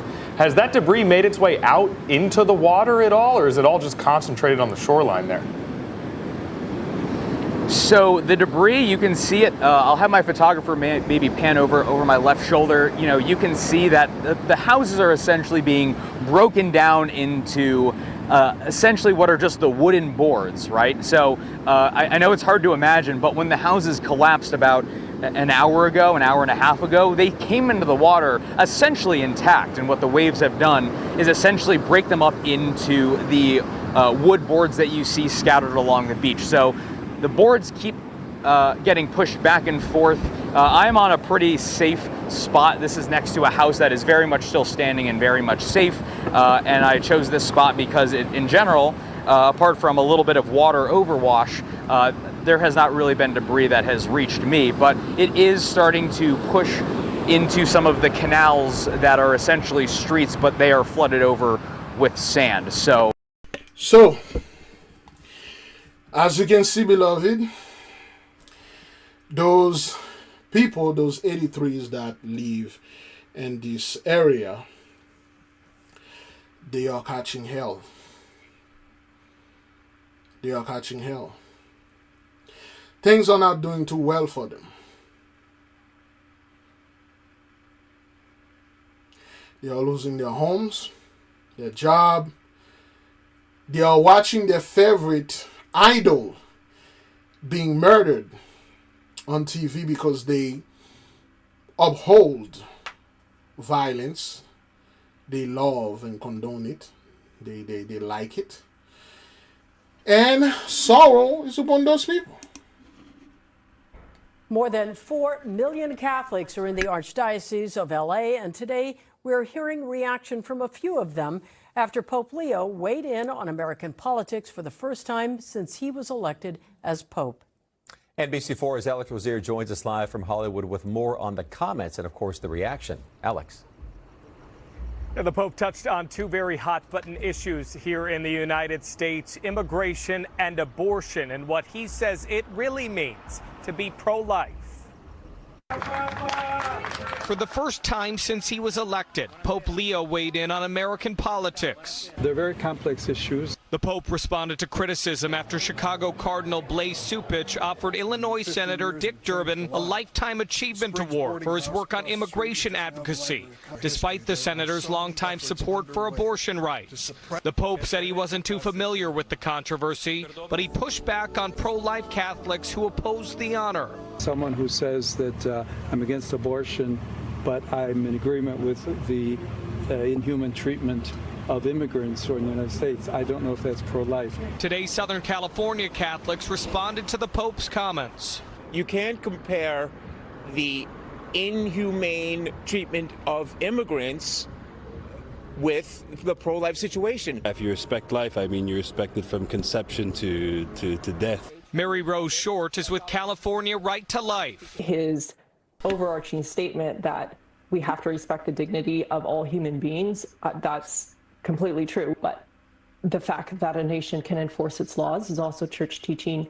And because someone is made in the image of God does not give them the right to enter a country illegally. Short said the previous Pope, Pope Francis, often made off-the-cuff comments that led to questions for Catholics. She hopes this isn't the start of Pope Leo doing that too. So to have Pope Leo or another. So you got Pope Francis burning in hell right now, and you got Mr. Leo, and they are running around. They don't want to speak around the issue. The issue has nothing to do with whatever the hell you people try to make it seems. The issue is, remember all those blessings we give to you guys? Or, we let you guys come and take and stuff. Well, they belong to... long story short, we signed a deal with the devil, and now we gotta pay.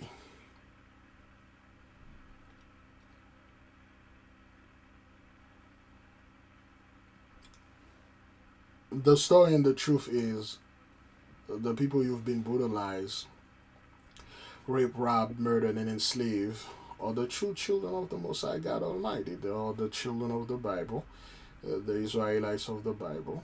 Not all of them. Or the chosen. The chosen, you will know them by, of course, by the fruits and the things that they have been doing. And we kind of trick you guys to mistreat them. We told you to treat Ish over there in the Middle East, which they are not the people. Too bad. They were well aware of that. They know that. No offense, they know it. It is those people. And you might hear there are certain things out of space that are coming. It's not that because they are coming. They've been here before. See, scientifically speaking, of course, because of this scientist community, and I will refer to this as a pseudoscience, Earth is a giant simulation. If you watch Star Trek, the holodeck, you watch Star Wars, they have a simulation, and that the Matrix, of course, is actually a simulation. We were put in there because we transgress laws. The simulation, to a degree, it's not that wide. You can actually get out of it multiple ways. You can physically get out of it. If you travel beyond Antarctica or whatever, you will get to the part where other brethren are. You can get out of it with your mind through meditation. A lot of us do that. And a sister this Saturday, there's a sister that will explain to us how she went through the 3-eye atlas ship. And the other sisters explained that 6 months ago, where she went to the ship. She didn't know this. We didn't even know that up until we 6 months later, we realized that was 3-eye atlas. Okay, that's what the ship she went into. Some of you were in the meeting. You hear her and you can recall and things like that. So the stuff is like, you people need to tell the truth and tell everyone that, hey, we effed up. Those are the true chosen. Those are the people, and we sorry we lied to you guys. So we're gonna have to give them everything back. And if they have mercy upon us, they should, because their God is a merciful God. It has nothing to do with abortion and immigrant and things like that. Those are things you people throw out there to have something to talk about, but you really don't want to talk about the abuse and the stuff you've been doing to all people. Okay? Alright, this was whatever garbage Mr. Francis, not Francis, may he burn in hell. I mean, Leo is out there saying. Let's keep on moving. Welcome back in Alive Now. I'm Austin Westfall. We've been watching these scenes today. A troubling story out of the United Kingdom, where we're hearing that 2 people were killed, 3 others seriously wounded after a car ramming and stabbing attack outside of a synagogue in what is described as the holiest day of the Jewish year, Yom Kippur. The suspect was also killed, and the attack took place as people gathered at an Orthodox synagogue in a suburban neighborhood of Manchester. Police did say that the 2 people killed were Jewish. Fox's Greg Palcott has everything we need to know.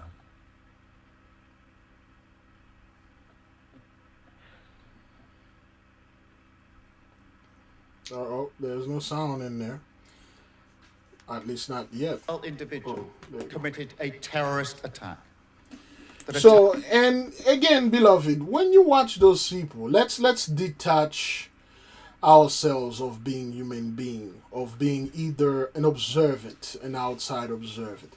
Every time those people, those species come onto the news or have to say something, it's always some stuff that will lower your frequency. Some stabbing, shooting, killing, murdering, and stuff. Those people always, that's what they do. Nothing, this dude, let me try to transcribe his speech to an alternate universe. Ladies and gentlemen, thank you for being here. It is good to be here. To all the world that are watching, a few hours ago, I had spoke with the Prime Minister, the President of the United States, the President of Canada, or Prime Minister of Canada, and all the leaders around the world, the King, the Queens, the Princess. And we finally have found the cure for cancer. And not only cancer, but we mean cancer in general. And come to find out, our scientists, we've been treating this for about a year now. We are ready to give the entire world this cure forever. Ladies and gentlemen, it is for a great honor that we are here today. We decided to give back the land unto the people that it belonged to. They have a garbage going on over there in Scotland where they put a bunch of actors and call them African tribe and stuff. We talk about this in private. I'm not going to even go ahead and touch on that here because it's just garbage. Try to draw people attention, energy, and suck their frequency because that's what those guys do. They have nothing going on. So they are doing those psyops things and stuff like that. They are doing bigger and bigger garbage. Whatever the hell happened to that war over there in what's this country name again? Ukraine and Russia and whatever happened to this war with Iran and how long we are into this thing? Alright, well anyway, let's listen to what this dude has to say concerning what had happened over there. So I'm gonna let that play for a little while. Attack Jews because they are Jews. A deadly attack outside of a UK synagogue now considered terrorism. It happened Thursday morning in northern England as the Jewish community marked Yom Kippur. Police say a man drove a car into a group of people and then began stabbing them shortly after services were expected to begin. Multiple people were killed and several others injured. The driver of the car was seen then to attack people with a knife. He was wearing about his body a vest which had the appearance of an explosive device. Officers responded within minutes and fatally shot the suspect. They also arrested 2 others in connection with the incident, but did not reveal how they may have been involved. Police praising worshipers and security staff who prevented the suspect from gaining access to the synagogue. All those inside were safely contained until police were able to confirm that it was safe to leave the premises. The attack follows a rise in anti-Semitic incidents across the UK. More than 1,500 were reported in just the first half of this year. It's a bit scary. It's a bit scary because, today it's the Jews, tomorrow it's the, As a precaution, UK officials say they are deploying more police assets to synagogues across the country. In London, Greg Falcon, Fox News. Keir Starmer, United Kingdom's Prime Minister, saying this was a vile terrorist attack that attacked Jews because they are Jews. Anti-Semitism is a hatred that is rising once again. Britain must defeat it once again. To every Jewish person in this country, I promise that I will do everything in my power to guarantee you the security that you deserve. Hal Kemper, still standing by. He is our expert. We always go to him when we see terrorist attacks around the globe. Not a lot is known about the suspect at this point, Hal, correct? Austin, not much is known. He's a 35-year-old. He's British, but he's of Syrian descent. He came over to Britain, I think, around 2006 as a minor. And he's lived in Britain most of his life. His name is Jihad al-Shami. And there's nothing, they're saying that they can't find anything in any of the databases which would indicate terrorism or criminal history or anything like that. So he kind of came from, from somewhere unexpected, I guess you might say.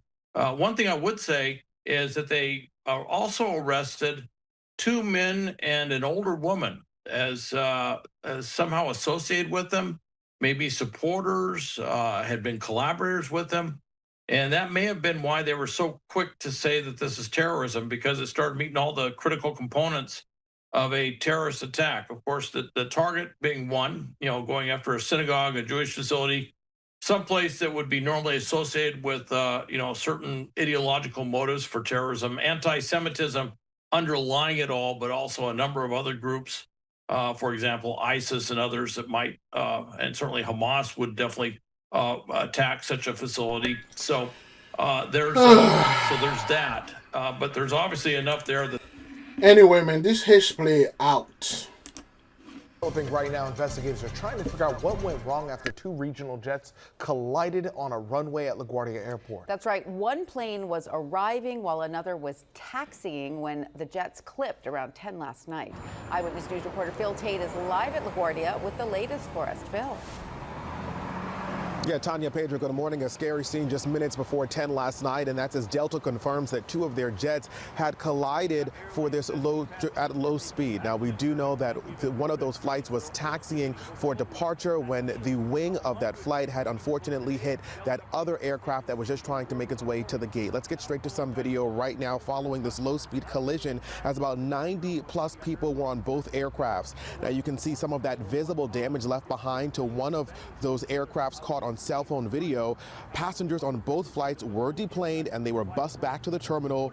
The good news is we're told all of the passengers are expected to be okay. Only one flight attendant was taken to a local hospital who had a minor injury. Now, one passenger tells us what they experienced last night. It wasn't too big of a hit for us, but I would assume the other plane, especially the passengers on the window side, because we got most of their wing off of that plane. I assume that would have been a pretty big hit for them. And for our pilot, the window was shattered. Yeah, I believe it was just an initial reaction, not expecting another plane to be there. Maybe, so miscommunication with air traffic control. And this collision happening in just the first 24 hours of the government shutdown. Now, air traffic controllers are considered essential workers, so they are continuing to work at this time. And we do know that this spending agreement isn't expected to have any impact on air travel. We are live outside of LaGuardia Airport this morning. I'm Phil Tate, Channel 7 Eyewitness News. So you got this thing happen, and then you got that happen. For the second day in a row, car crashed into a home in St. Louis, leaving behind significant damage. Family shaken. Yeah, Fox News' Kelly Hoskins is joining us live from the scene in North St. Louis with how all this unfolded. Good morning, Kelly. Well, good morning, Ty and Margie. That incident all unfolded here in the 5800 block of Page, where investigators say that car slammed into this home right here behind me after the driver lost control. And we want to go ahead and show you some video as police say it all unfolded around 2 this morning. 2 people were in the vehicle. Both were rushed to the hospital with minor injuries. And we're told the impact left the porch heavily damaged. And out of caution, the city's building division was called in to inspect the home. Fortunately, no one inside the home was hurt. And meanwhile, this comes less than 24 hours after another violent overnight crash, this time on Morant Drive in North St. Louis County. Now, police say a suspected drunk driver plowed into not one, but 2 homes. The Anthony family say they were asleep at the time in their bedroom with their 3-month-old baby when a car slammed into their home, and both houses in that area sustained major damage. It's pretty emotional, because like you said, that could have really killed us. Like, thankfully, we have a really tall headboard, and I think that kind of, kept some of that glass out. While there was extensive damage to the homes, police say no injuries were reported, and the suspect's name has not been released pending results of the toxicology test. And investigators here on this case, they are still trying to determine what led up to this crash. But in both cases, residents just say they are grateful to be alive. Reporting live in North St. Louis, Kelly Hoskins, Fox 2 News. Excuse me. You already know what's at played here. The ley line is in the mist, and of course, bright line. 3 weeks ago, we did a bright line train crash. Let me see if there's another one. And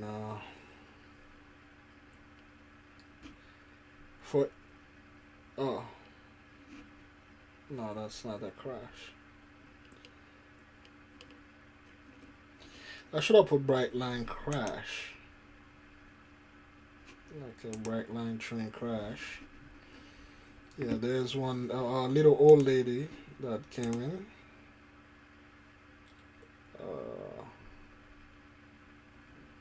Okay, this one just came out 2 hours ago.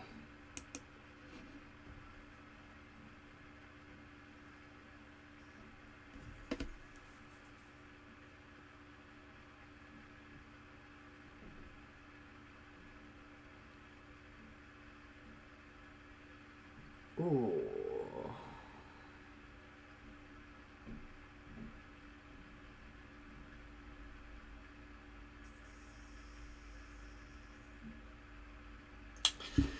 This one happened 3 hours ago, and somewhere in Florida, Blue Heron Boulevard, I believe somewhere in West Palm.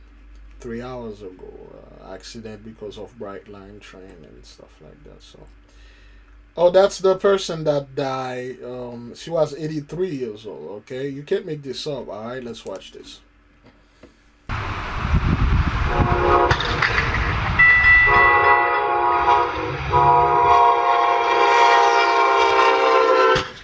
I'm your Rockledge community correspondent, James Sparvero.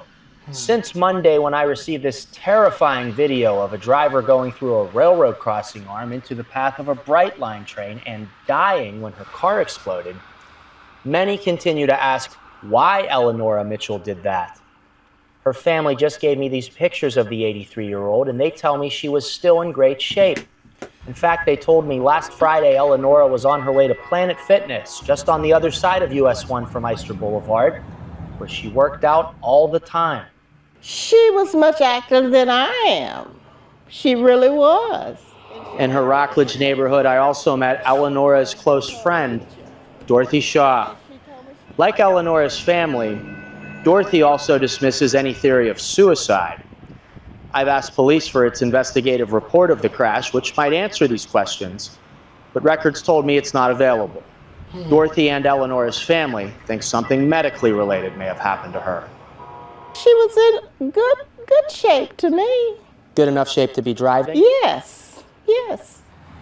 Last year, after police said 2 drivers caused deadly wrecks with bright line trains in Brevard, the Space Coast Transportation Planning Organization talked to me about putting crossing arms on both sides of traffic lanes at more intersections in the county.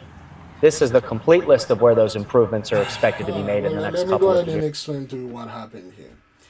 So you got this 83-year-old woman, all right, you know, being around those people wearing this Christmas sweater, being around those Christmas things. We can safely assume that she was a Christian.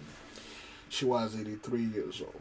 Could be one of our beloved, could be not, but for a fact, the fact remained that she was quite active.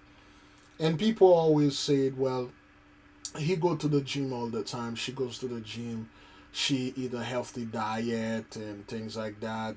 This shouldn't happen to you because, of course, if you follow this type of lifestyle, you should live very long. One thing they fail to mention, or they don't even notice, is the fact that the train tracks, they run on top of ley lines. Okay, there's a lot of energy. This woman, you saw the video where she drove the car, hit the guardrail or the train rail, the arm, and she proceed to cross the train track and then get hit by the car. To her, like we explained before, she was doing some normal driving. She was coming from or going from point A to point B to go work out and do things, and then boom, this happened. The portal opened, she drove right into it, and she died right there. That's a horrible death, but we warned the people, we told them, alright? Okay, it's the ley line. Alright, got 3 more minutes to go. Let's go. Several people on Tennessee's death row are set to be executed next year. One of those is the only woman on death row, Krista Pike. Since 1996, Pike has been on death row after a jury convicted her of murdering Colleen Slemmer in Knoxville with the help of her boyfriend. A warning, the details of this case are disturbing. Slemmer and Pike were both in a job training program. Investigators say Pike, her boyfriend, and a friend lured Slemmer to Tyson Park in January 1995. Investigators say a pentagram was carved on Slemmer's chest and forehead, and Pike hit her in the head with a chunk of asphalt until she died. Colleen's mother, May Martinez, says she's been waiting for justice for 3 decades. Once it's completely done and everything is over with, it will be a close. But other than that not being No, because it's all the same. You know, it's still code and paperwork and government, stuff like that, you know, that holds me up from having justice. Pike is scheduled to be executed September 30th of next year. Another person set to be executed is Gary Wayne Sutton. He's been on death row since 1996 for the murders of Sevier County siblings Connie Branham and Tommy Griffin. His uncle, James Dellinger, was also convicted of murder in their deaths and was sent to death row. He died before he could be executed. An advocacy group that believes Sutton is innocent was working for the state to re-examine his case. Sutton is scheduled to be executed December 3rd of next year.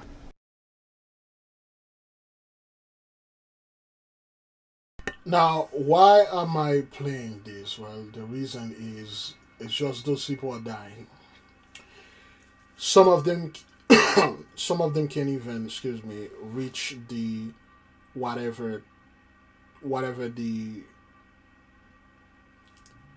time they had appointed them to die. They die before that.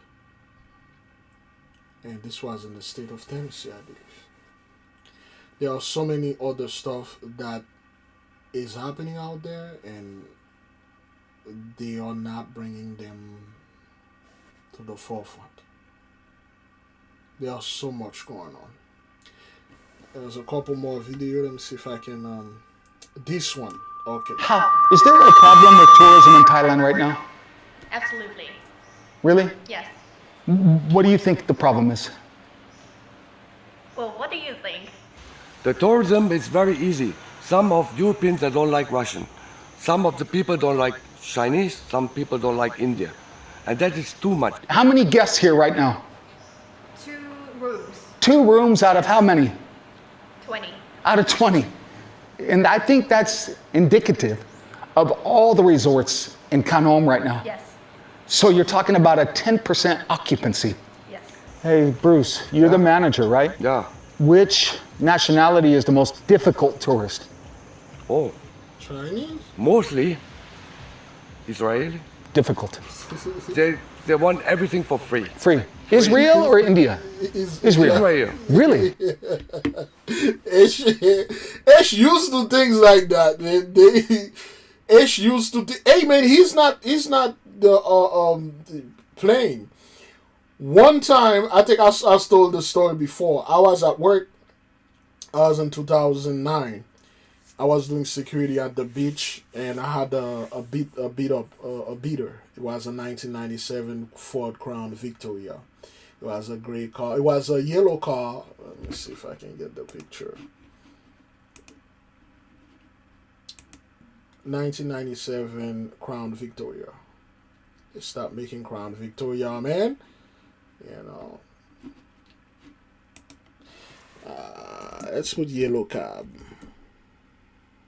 Yellow cab. Oops. Yellow cab still in business? I believe they are. There you go. I had well, this is not yes, something like that. And it was a 97. It was a yellow cab, and my cousin bought it, and he painted gray, and he didn't want it, so he gave it to me. Bless brother Ken. I love the brother. I love Ken to death, man. Ken was the only guy that helped me, give me a leg up. Thank you, Ken, for helping me. And what had happened, I went to work, and while I was working, I got off. I worked 11 p.m. to 7 a.m. I got off work at 7 a.m. on my way to from the beach to the house, and I got flagged by one of these fellow Hasidic Jews. There we go. That's what they call the Orthodox Jews, and you know, those guys that dress black but they ain't black. The one, not this one, the one with the regular hat. You know, one of this dude. Oh no, this guy looked exactly like that dude that stopped me. Let's see if I can get. Yeah. It looked like it was a fairly old fellow. he watched me, beloved. I didn't see him.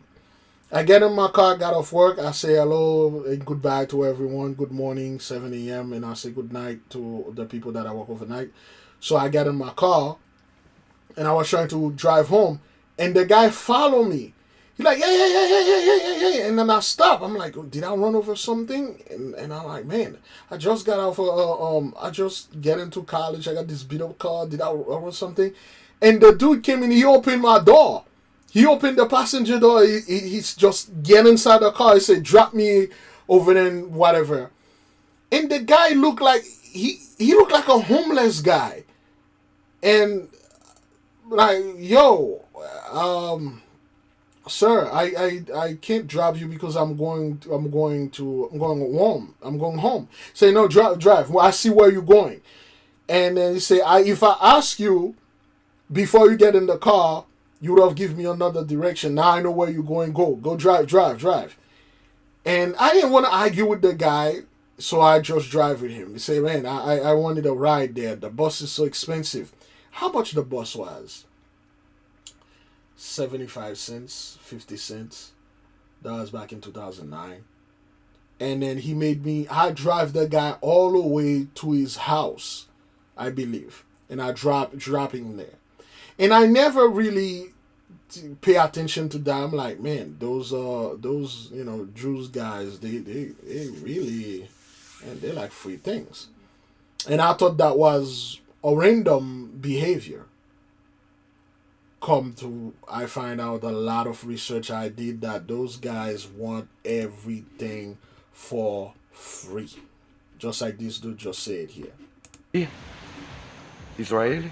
Difficult. They want everything for free. Free. Israel or India? Israel. Really? Yeah. And India people they push them like they're big boss here. How can Thailand bring tourists back?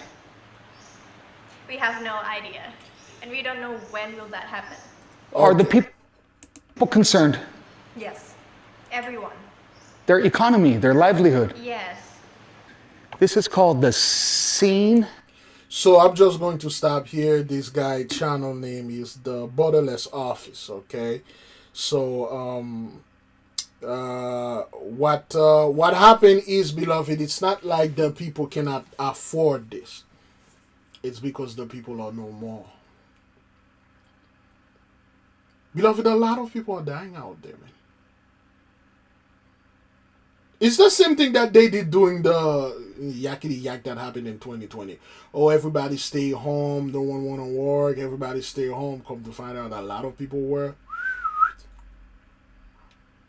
And now Thailand, they are having issue. The biggest moocher in the midst are the so-called Israeli. And the next are the Indian. The Indian are very proud people. Super proud. The proudest people on earth. When I was in college, around 2009, 2010, I used to have Indian telling me that in 10 years, in 2020, 2021, India are going to be a superpower. India are going to be the superpower. That was all the talk in college. There's Elamites who are very proud people. They're very proud of India. And I've done my research on India. Those people are not the original Brahmin that were over there. But then again, that's what happened, The Chinese tourists, they are not, the Chinese tourists is something else. Notice that the guy doesn't say black people. Black folk go over there. He doesn't say, he didn't even say African. Because the media over there is different. They'll tell you the truth. People take okay, the shoplifters here are black, the thieves are black, but nobody talking about how Ish is stealing things. They want everything for free. They would not pay you, brother. Because they so entitled for that, okay? I just wanted to bring that out. The same thing happening in Las Vegas. We want to tell you about this now tonight. Days after a deadly attack on a Church of Jesus Christ of Latter-day Saints meeting house in Michigan, a Utah man says he's offering help. But not in the way you might expect him to. ABC4's Mackenzie Diaz has more now on how he's trying to support a hurting community. Mackenzie. Brian, Sarah, David Butler is a member of the Church of Jesus Christ of Latter-day Saints, and what happened in Michigan hit close to home. But what may surprise you is now he's trying to help by connecting with the shooter's family.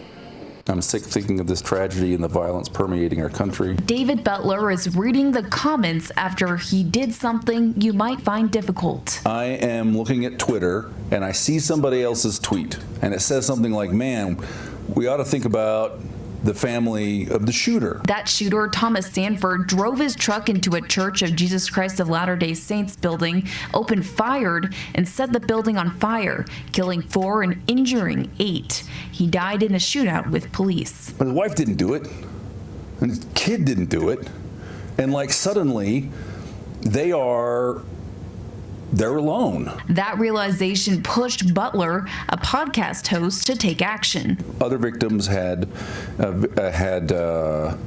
GoFundMes or other kinds of things set up. There are even more now.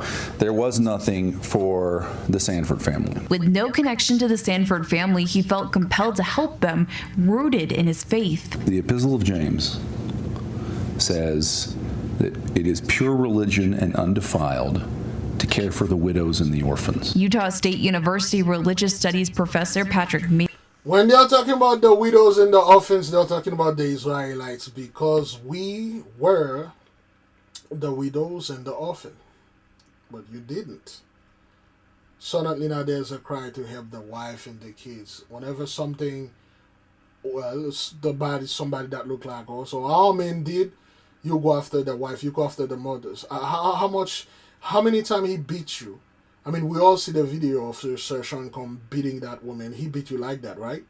You know, how abusive he was. Why did you leave him? How about this child? Is he a crack baby? Is he a heroin baby? Is he a fit baby? No, it's hey, we gotta care for the wife. We gotta do this. They didn't do it. The child didn't do it. The wife didn't do it. Yeah, whatever, man. I'm just gonna touch on that.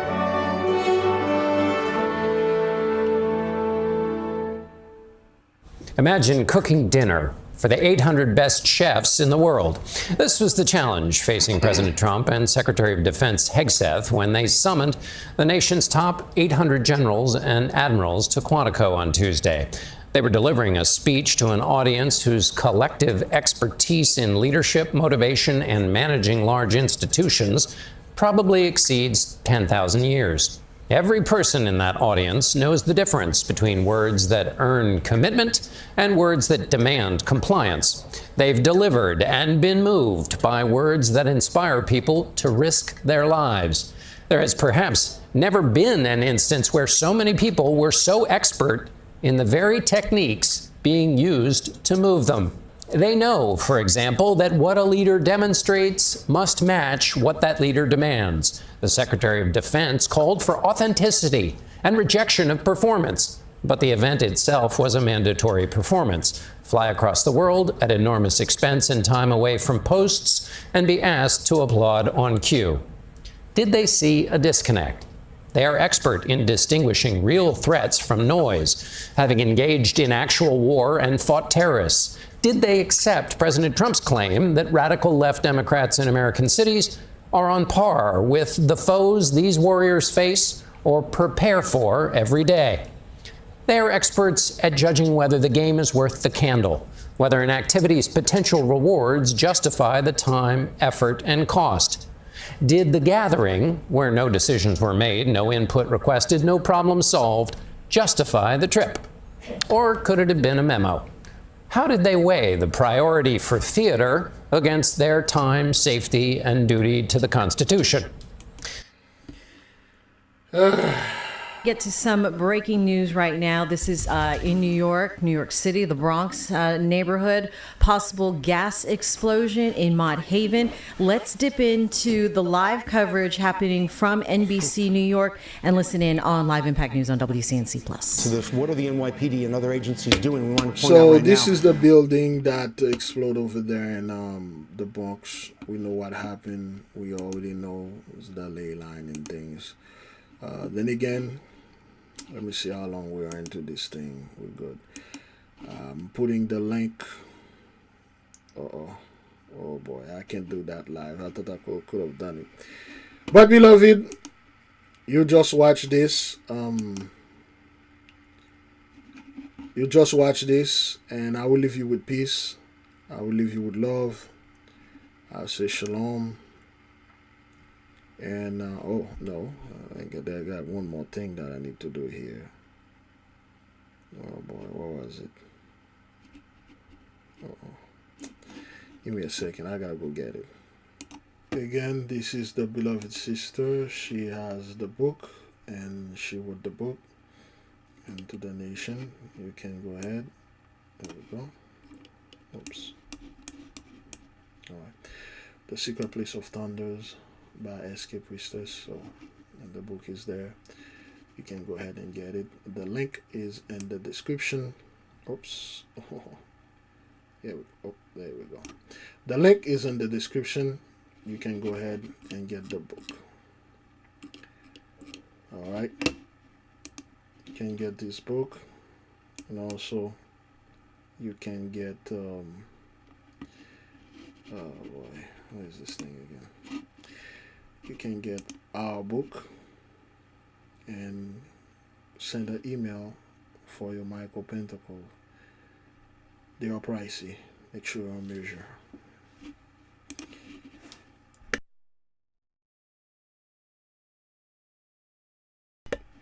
Shalom.